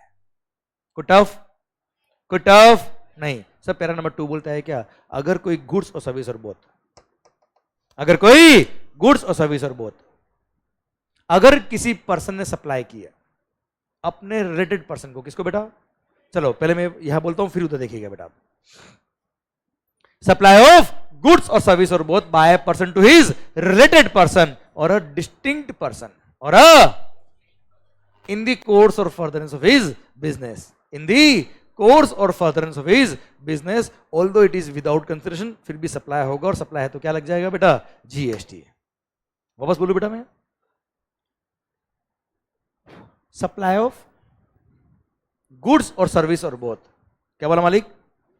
सप्लाई ऑफ गुड्स और सर्विसेज और both by a person to his related person और अ डिस्टिंक्ट पर्सन। अभी डिस्टिंक्ट क्या छोड़ो बेटा आप, ठीक है, क्योंकि आपके लिए वर्ड नया है, मैं डिफाइन करूंगा तो समझ में आएगा बेटा। सप्लाई ऑफ गुड्स और सर्विस और both by a person to his related person और a distinct person in the course or furtherance of his business, वो सप्लाई होगा। अब अपने रिश्तेदारों से आपने पैसा नहीं लिया तो भी सप्लाई के स्कोप में आएगा, सीधे बात ये है।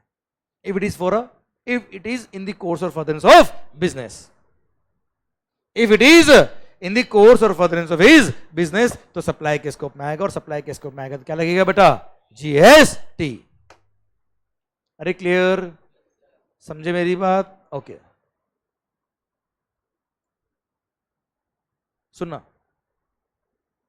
एग्जाम्पल दू बेटा, एग्जाम्पल दू। जैसे मैं क्या बनाता हूं बेटा? मार्कर्स। ए होशियारी, क्या बनाता हूं बेटा मैं? मार्कर्स। बनाए मैंने मार्कर्स, अब मैंने अपने रिलेटेड पर्सन को ये गिफ्ट कर दिया, हाँ है ना भाई? रिलेटेड पर्सन को मैंने ये गुड्स दे दिया बेटा without any consideration, but since it is in the course or furtherance of my business, supply के स्कोप में आएगा और सरकार को जीएसटी पे करना पड़ेगा। कोई खास बात, कोई टफ बात? मैंने आप लोगों को पढ़ाया बेटा, मैंने अपने रिलेटेड पर्सन को पढ़ाया, क्लासरूम में बैठा के बेटा इन द कोर्स और फर्दरनेस ऑफ माय बिजनेस, सप्लाई के स्कोप में आएगा, और सप्लाई के स्कोप में आएगा क्या लग जाएगा बच्चे, GST. Although it is without consideration. अच्छा विद कंसिडरेशन होता तो मैं यहां बात ही नहीं करता, बात तो क्लोज नंबर ए में खत्म हो जाती बच्चा, है ना भाई, समझे मेरी बात? Okay, if it is without consideration तो क्लोज नंबर सी की बात करें, शेड्यूल नंबर 1 की बात करें बेटा, है ना मालिक? चलिए मान लो आपके कोई रिलेटेड पर्सन है बेटा, क्या नाम? विनय भाई, आपके कोई रिलेटेड पर्सन है बेटा, उनको कोई दुख है बेटा जीवन में, आपसे बात करी उन्होंने, आपने उनके सारे दुख और बढ़ा दिए बेटा। सर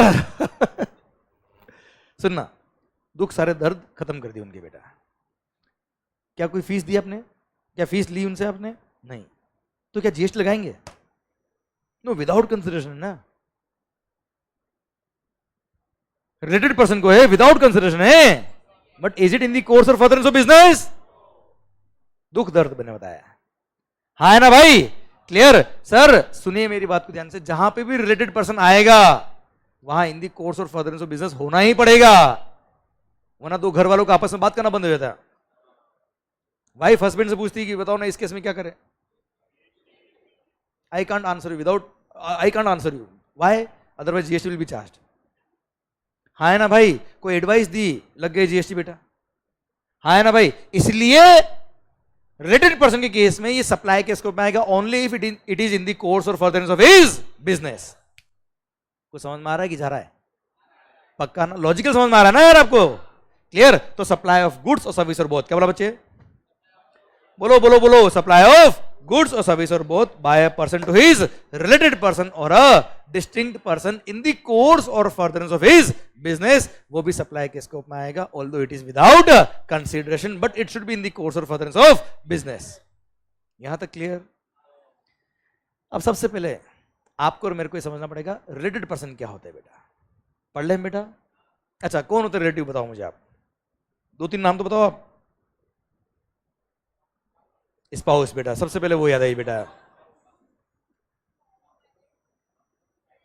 अब शर्म आई तो बोल, पेरेंट्स भी बोलने लगे बेटा लोग, बच्चे, वेरी गुड बेटा। चलो सर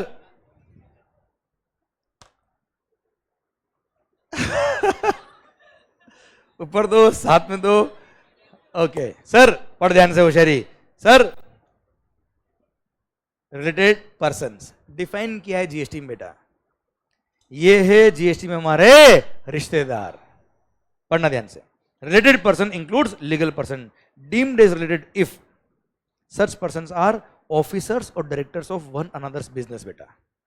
देखो हम पढ़ रहे हैं क्या, जीएसटी, मोहब्बत नहीं बेटा। GST is tax on transactions.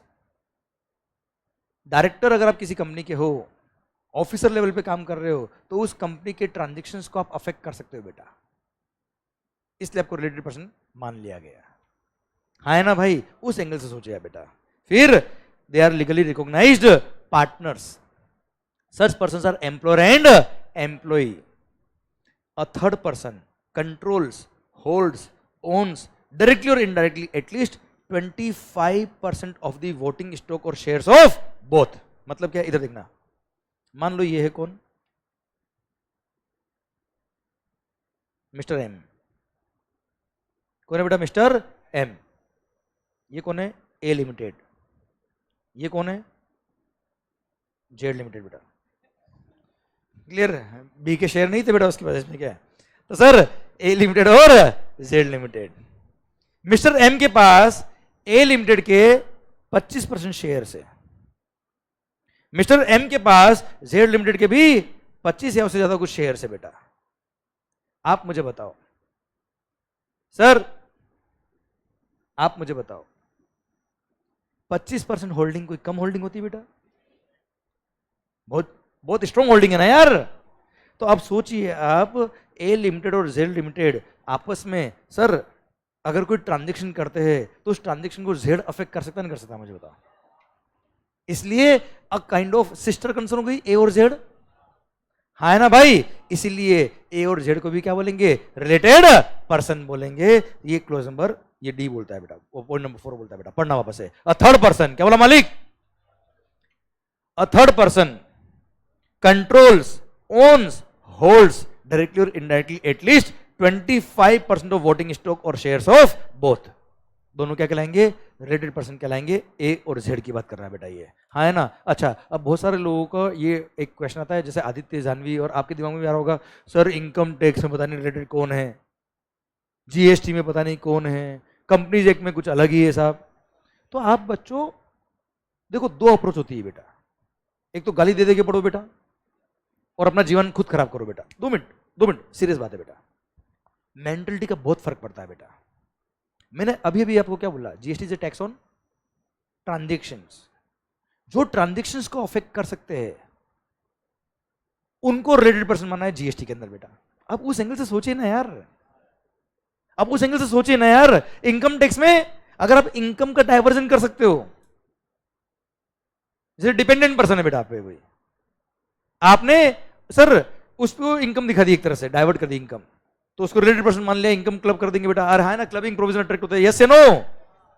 तो उस एंगल से सोचिए, वहां पे रिलेटेड पढ़ते वक्त कंपनीज एक्ट में कंपनीज के एंगल से सोचिए। जब तक आप लॉजिकली नहीं पढ़ेंगे ना बच्चों, तो वो रट रट के पागल ही हो जाएंगे बेटा आप लोग। जैसे मैंने मॉर्निंग में जब शुरुआत करी थी आपको बताया था कि अगर हम लेट हो गए टैक्स पे करने के लिए, रेट ऑफ इंटरेस्ट कितना है 18, गवर्नमेंट लेट हुई तो 6। लॉजिकल था कि नहीं था बेटा। अब 2 अप्रोच है, गाली दे दे के पढ़ो, परेशान होने के पढ़ो, या लॉजिक से समझो, हाँ है ना, क्लियर। अभी आपका वक्त है सीखने का बच्चे, ठीक है आदित्य सर, आपका वक्त अभी सीखने का, लर्निंग फेज चल रहा है, समझे। इसको एंजॉय करते हुए पढ़ो और लॉजिकल समझो, तभी तो आप चार्टर्ड अकाउंटेंट बनेंगे बेटा। कोई इजी क्या बीकॉम के एग्जाम है क्या ये, हाँ है ना भाई, क्लियर। इसलिए जितना आपकी ग्रूमिंग होगी उतना ही आप निखर के बाहर आएंगे बेटा, ठीक है। तो आप कभी भी उस चीज से परेशान मत होइए। जैसे अभी आप लिख रहे हो कि सर वहां पे कुछ और है, यहाँ पे कुछ, तो वहां पे ये है, यहाँ पे ये और यहाँ पे ये, ऐसे अप्रोच रखने का, क्लियर। तो आपका हमेशा पॉजिटिव एटीट्यूड रहेगा बेटा, वरना आप खुद को ही परेशान करके खुद बहाना बना रहे हो नहीं पढ़ने का एक तरह से, ठीक है। Don't search out for the बहाना कि नहीं पढ़ना, रीजन नहीं ढूंढने का आपको नहीं पढ़ने का बेटा, ठीक है। समझे मेरी बात बच्चों, जिस एंगल से बात करें उस एंगल से बात करिए बेटा आप लोग, ठीक है। और कभी ये नहीं आएगा write down the definition of related person in 3 acts, ऐसा आएगा कि एग्जाम में क्वेश्चन यार, सब प्रैक्टिकल क्वेश्चन बन के आएंगे। Your mind should be analytical, आपका आंसर आएगा और बहुत इजीली आएगा, डोंट मेक इट टफ, ठीक है। आइए सरकार, यहां तक बात समझे क्या। Next, one of them controls directly or indirectly other. जैसे ए लिमिटेड बी लिमिटेड को कंट्रोल करता है, उसके मैनेजमेंट को कंट्रोल करता है, बोर्ड ऑफ डायरेक्टर को कंट्रोल करता है, हाँ है ना बेटा, डिसीजंस को अफेक्ट करता है। तो ऐसे केस में वो क्या कहलाएगा, कंट्रोलिंग। भले शेयर्स हो या नहीं हो, जरूरी नहीं शेयर्स हो यार, हाँ है ना भाई। फिर नेक्स्ट क्या है, अ third person controls directly or indirectly both of them बेटा।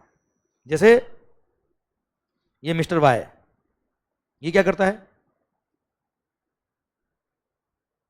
बी लिमिटेड और सी आएगा ना बेटा बी के बाद, सर सी लिमिटेड बेटा, क्लियर। ये दोनों को क्या करता है बेटा, कंट्रोल, हाँ है ना भाई। वाई लिमिटेड क्या, वाई क्या कर रहा है, बी लिमिटेड और सी लिमिटेड दोनों को कंट्रोल करता है बेटा। तो a kind of sister concern हो गए बेटा वापस से बी और सी, ठीक है। तो बी और सी भी क्या कहलाएंगे, रिलेटेड। अब सुन, वाई और बी तो रिलेटेड रही है बेटा, क्योंकि वाई बी को कंट्रोल कर रहा है।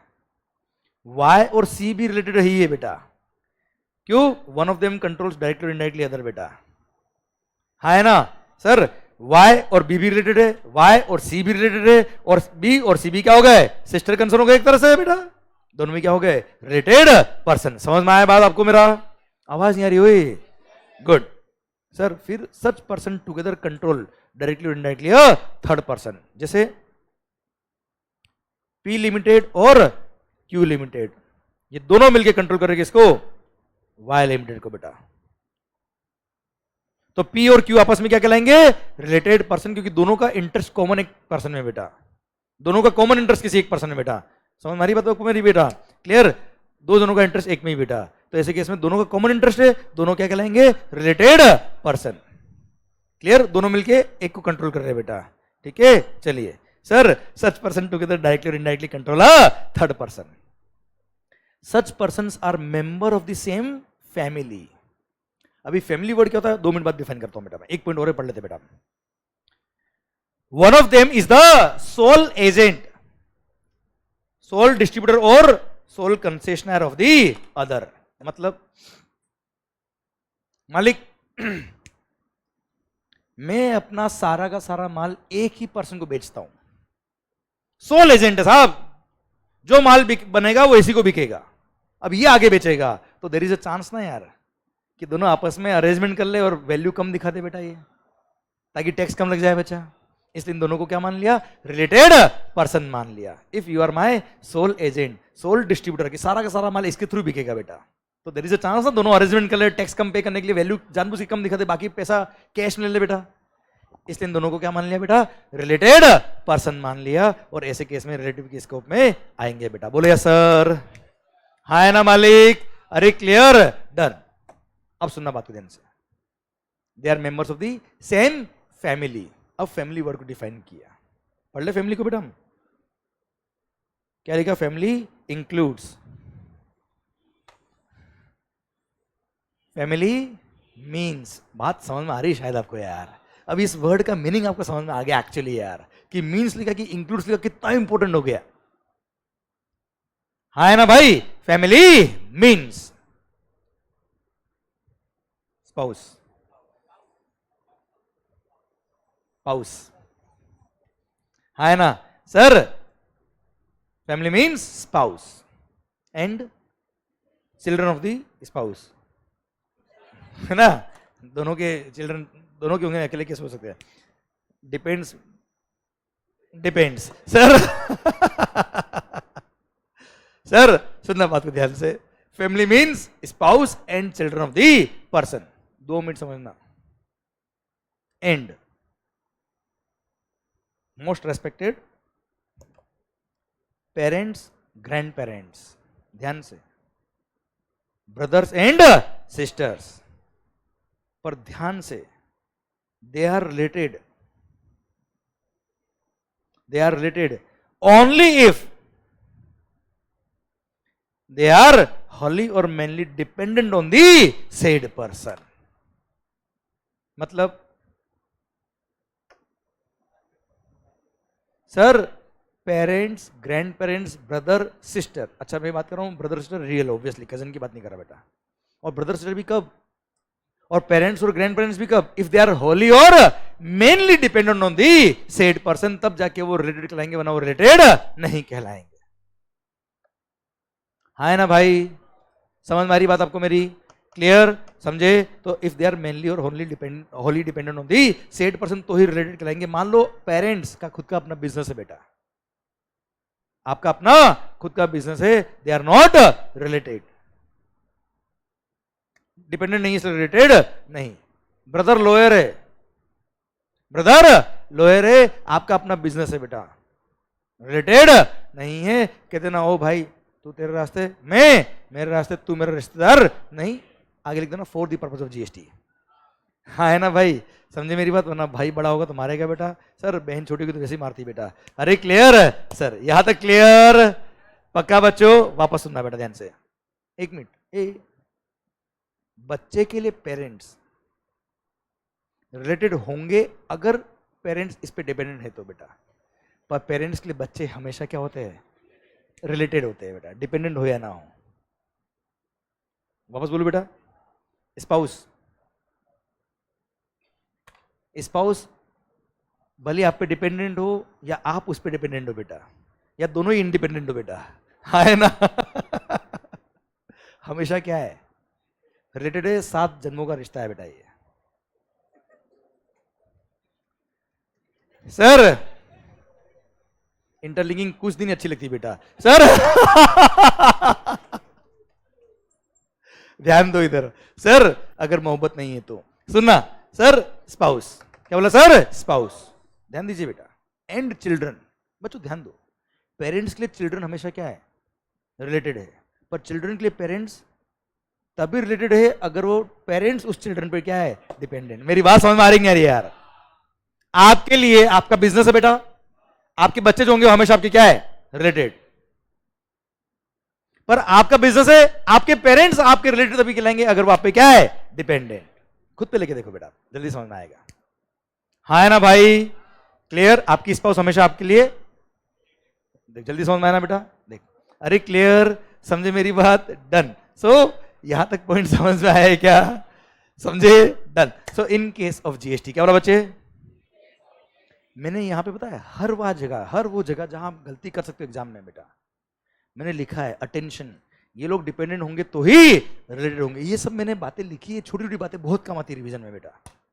पता है क्वेश्चन 2-3 बार आया एग्जाम में, इतना इमोशनल कर देता है क्वेश्चन कि हम उस भाई पे लूट जाते हैं बेटा पूरे, कि सर एबीसी मिस्टर XYZ, उसके किसी डेटर ने पैसा नहीं दिया, पेमेंट नहीं कर रहा, तो उसका भाई जो है उसका एडवोकेट है बेटा, उसने रिकवरी का लेटर लिखा उस डेटर को बेटा, या कोई लीगल नोटिस भेजा उस डेटर को बेटा, जिसके लिए उस भाई ने आपसे कोई फीस नहीं ली। बताओ सप्लाई के स्कोप में आएगा कि नहीं आएगा? नहीं आएगा, क्योंकि भाई आपका रिलेटेड ही नहीं है बेटा, क्योंकि भाई डिपेंडेंट नहीं है। क्यों?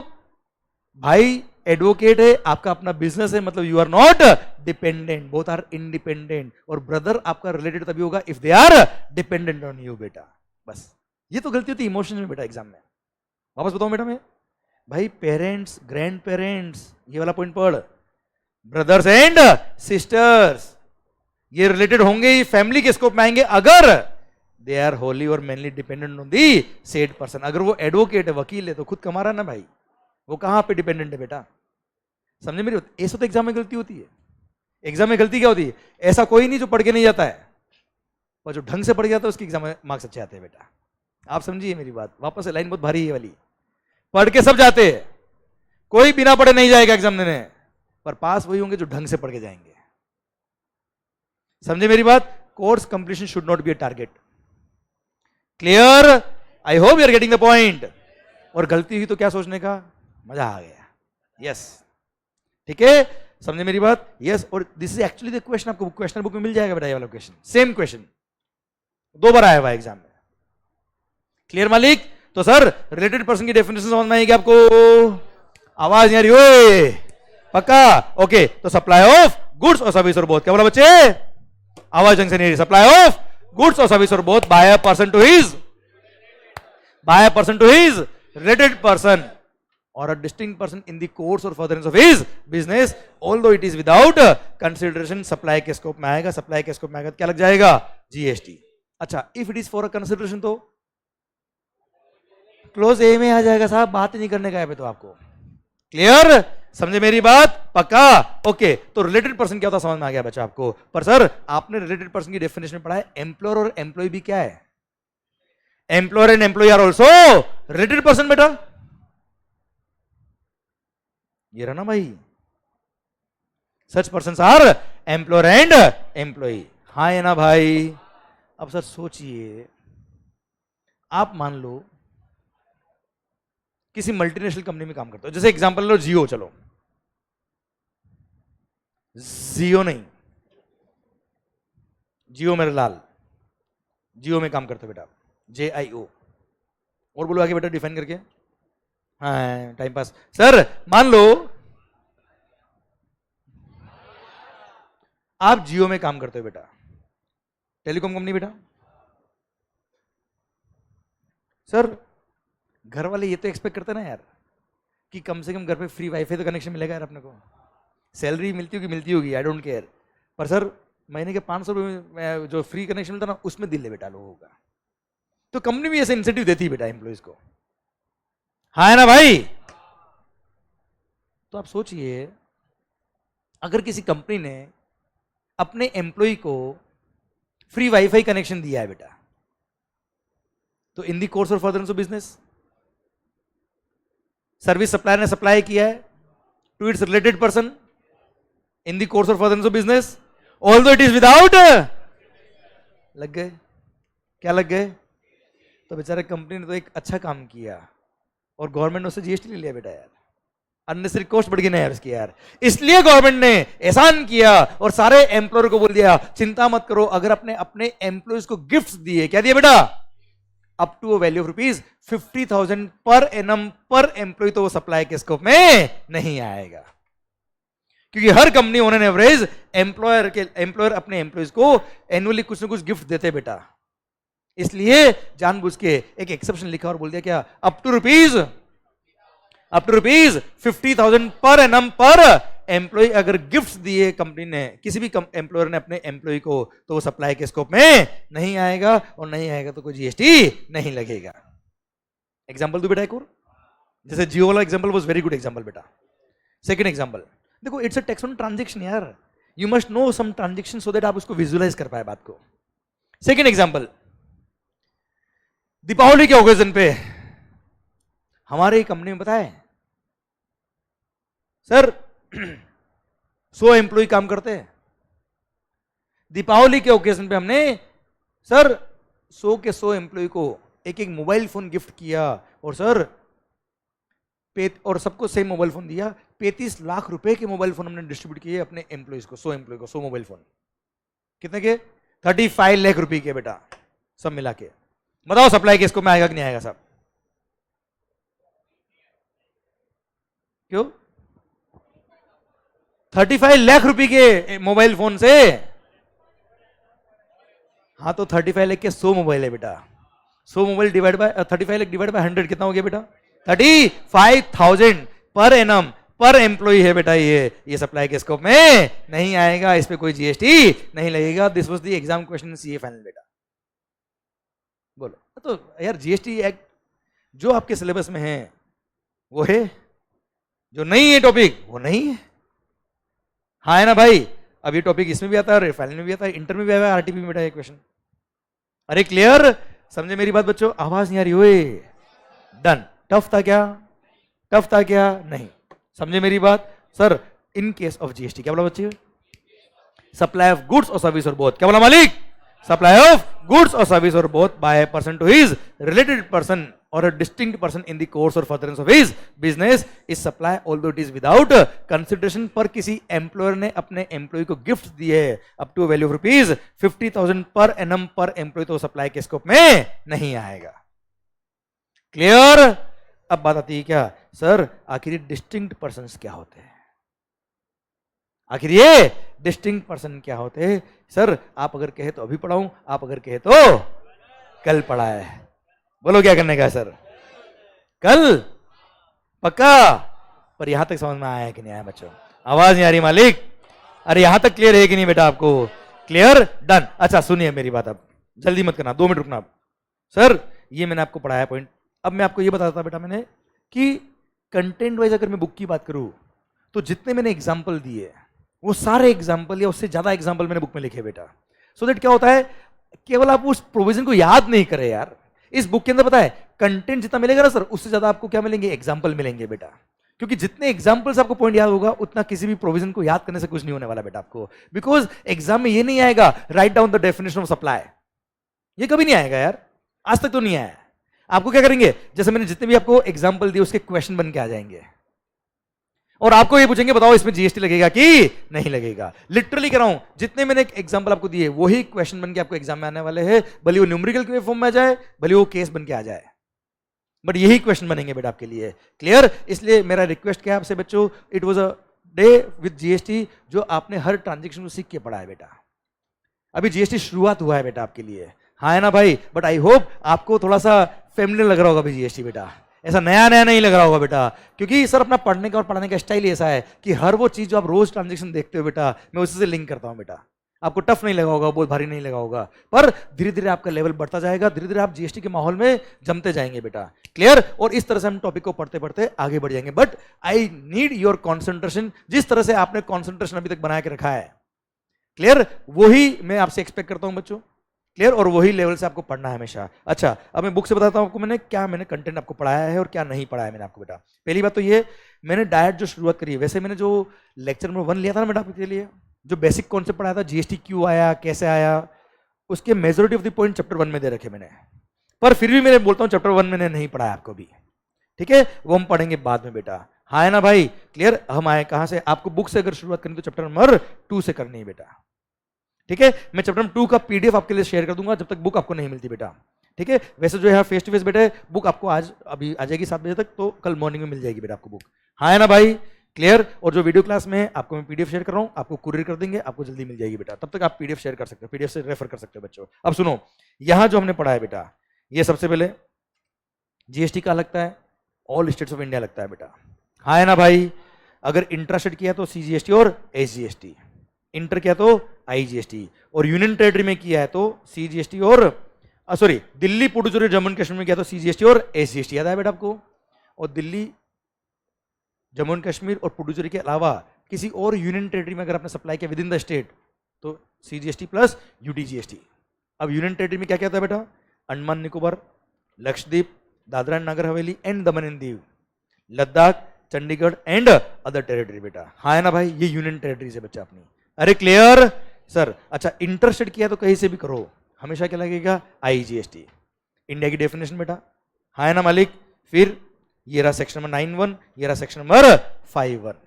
अरे यस नो सर? फिर मैंने आपको बताया क्या कि सप्लाई की डेफिनेशन बेटा, सर सप्लाई इंक्लूड से मीन्स नहीं है, सिर्फ तुम ही हो नहीं, तुम भी हो। ये छोटे छोटे पॉइंट है सर, बहुत काम आते लाइफ में। अरे हाँ है ना? सप्लाई होगा तो जीएसटी लगेगा, नो सप्लाई नो जीएसटी। इसमें मैंने क्लोज नंबर ए पढ़ाया, डबल ए पढ़ाया, बी पढ़ाया और सी हम पढ़ रहे हैं बेटा। पर सुनो, ये क्या है? डायरेक्ट पार्ट है। क्या है बेटा? ये डायरेक्ट, ठीक है? ये लोकल लैंग्वेज है एज इट इज, जो बुक में जो लिखा है। आप ये नहीं याद करेंगे चलेगा, ये जब खत्म हो रहा ना सेक्शन नंबर 7, यहां से सप्लाई इन ब्रीफ, यहां से आपका, ये तो मैंने शॉर्ट फॉर्म दे रखी ताकि आपको रिवीजन करने में काम आए बेटा। यहां से दे रखा है एनालिटिकल डिस्कशन, क्या दे रखा है मैंने आपको?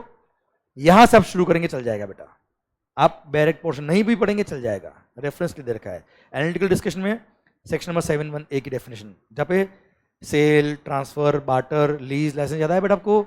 ये सबके एग्जाम्पल मैंने आपको यहाँ दे रखे हैं जो मैंने लेक्चर में बताया आपको। फिर मेड और अग्री टू मेड, याद है बेटा? अग्री टू मेड में एडवांस अगर रिसीव किया तो सप्लाई हो गया, याद है बच्चा आपको? ये मैंने यहाँ लिख रखा आपके लिए। फिर ये एसेंशियल कंपोनेंट जिसमें कंसिडरेशन भी होना चाहिए, इन the course or furtherance of business भी होना चाहिए, याद है बेटा आपको? फिर ये पॉइंट नंबर 2 रखिएगा पेंडिंग। पेंडिंग मतलब मैंने नहीं पढ़ाया, जब वक्त आएगा तब बात करेंगे हम बेटा। मैंने अभी गुड्स और सर्विस की डेफिनेशन आपको नहीं पढ़ाई है बेटा, ओके? फिर ये कंसिडरेशन का एनालिसिस जो मैंने आपको पूरा पढ़ाया है बेटा आपको विथ एग्जाम्पल। याद है वो सर्कुलर की डोनेशन, याद है? डोनेशन मंदिर को पुण्य का काम पुण्य के लिए किया तो नो जीएसटी, पर पुण्य का काम पब्लिसिटी के लिए किया तो जीएसटी लगेगा, है ना? मंदिर में मार्केटिंग करा जीएसटी लगेगा, पुण्य का काम पुण्य के लिए किया तो नो जीएसटी। समझे? ये छोटे छोटे टेगलाइन मैंने लिखी है आपके लिए, सो दैट आपको क्लिक करे during the exams and while revising the content. Then sir, अच्छा ये कल पढ़ा दूंगा मैं आपको, ठीक है बेटा? ध्यान रखना, मैंने पढ़ाया नहीं अभी आपको, आर्ट गैलरी वाला छोटा सा पॉइंट है, ठीक है सर? फिर इन the course or furtherance of business, याद है? दीपिका पादुकोण आपने पर्सनल कार बेची बेटा, ये सब एग्जाम्पल दे रखे हैं। फिर वो नेटफ्लिक्स वाला एग्जाम्पल याद आया बेटा आपको? अरे हाँ है ना? वो सब मैंने आपको दे रखे हैं। फिर ये क्लोज नंबर डबल ए, याद आया? एओपी बीओआई, आवाज नहीं आ रही ओए, ठीक है? इसके एग्जाम्पल दे रखे मैंने आपको सर। फिर वो याद है कैश कॉल, अरे मेंबरशिप फी, रेवेन्यू नेचर है तो जीएसटी लगेगा, कैपिटल कॉन्ट्रीब्यूशन है जीएसटी, ये यहां दे रखा मैंने आपको बेटा, है ना? एक्चुअली ये सर्कुलर था जो मैंने आपको समझा दिया इजी लैंग्वेज में बेटा आपको। फिर ये 7(1)(b) netflix.com का एग्जांपल याद है आपको बेटा? ये मैंने आपको ये दे रखा है। फिर शेड्यूल 1 अभी हमने स्टार्ट किया ही है बेटा, उसका हमने केवल ये पॉइंट पढ़ा है अभी हमने, और यहां तक पढ़ा हमने बेटा। इसके आगे वाला डिस्टिंक्ट पर्सन हमने यहां तक नहीं पढ़ा बेटा। अरे क्लियर? समझे मेरी बात बच्चों? तो पर अब मेरा रिक्वेस्ट क्या है बच्चों? मेरा रिक्वेस्ट ये है कि इसको आपको मगअप नहीं करना है, आपको नॉवेल की तरह पढ़ना है। कैसे पढ़ना है बच्चों? ठीक है, आपको लैंग्वेज याद नहीं करनी है। Do mark my words please sir, request है मेरा आपसे। बहुत सारे लोग क्या सोचते हैं कि सर हमको लैंग्वेज याद करना है क्या? Answer is no. मैं फर्स्ट लेक्चर में बोल रहा हूं, आंसर इज नो। क्या हमको मगअप करना है क्या? Answer is no. क्या डेफिनेशन याद करनी है? Answer is no. Okay clear? क्या बुक की लैंग्वेज लिखनी है? Answer is absolutely no. ठीक है, आपको क्या करना है, जो मैंने आपको इसका पीडीएफ में आपको शेयर कर दूंगा, अभी बुक शाम को आएगी इसलिए, ठीक है, पर आपको ये एक बार रीड करना है बेटा। ये क्लासरूम नोट्स की फाइल मैं ऑलरेडी आपके टेलीग्राम ग्रुप में शेयर कर चुका हूं बेटा। ठीक है, एक टेलीग्राम ग्रुप एकतम अकेडमी का भी है, एक टेलीग्राम ग्रुप मेरा भी बेटा, CA inter by CA Yashwant Mangal ऐसा लिखा हुआ है टेलीग्राम ग्रुप का लिंक। ओके, एंड जो गूगल ड्राइव पे देखेंगे लेक्चर्स, उनके लिए मैंने गूगल ड्राइव पे भी अपलोड कर दिया है बच्चों। ठीक है, और जो लाइव ऑनलाइन देख रहे हैं उनके तो ड्राइव पे अपलोड हो जाएगा, टेलीग्राम ग्रुप पे भी अपलोड हो जाएगा, प्लस जिन लोगों के लेक्चर्स कुछ मिस हुआ अभी अकाउंट्स की वजह से, तो उनके लिए शाम को 8 बजे तक अपलोड भी हो जाएगा, अपने फ्रेंड्स को आप बोल सकते हो अपनी एप्लीकेशन के अंदर बच्चों, और वैसे भी यूट्यूब पे अपलोडेड है ही है बेटा ये लेक्चर। अरे क्लियर एकतम अकेडमी के चैनल पे बेटा, हाँ है ना मालिक? पर रिक्वेस्ट क्या है, be sincere, be regular and be consistent, because consistency is the key of success बच्चों, हाँ है ना भाई?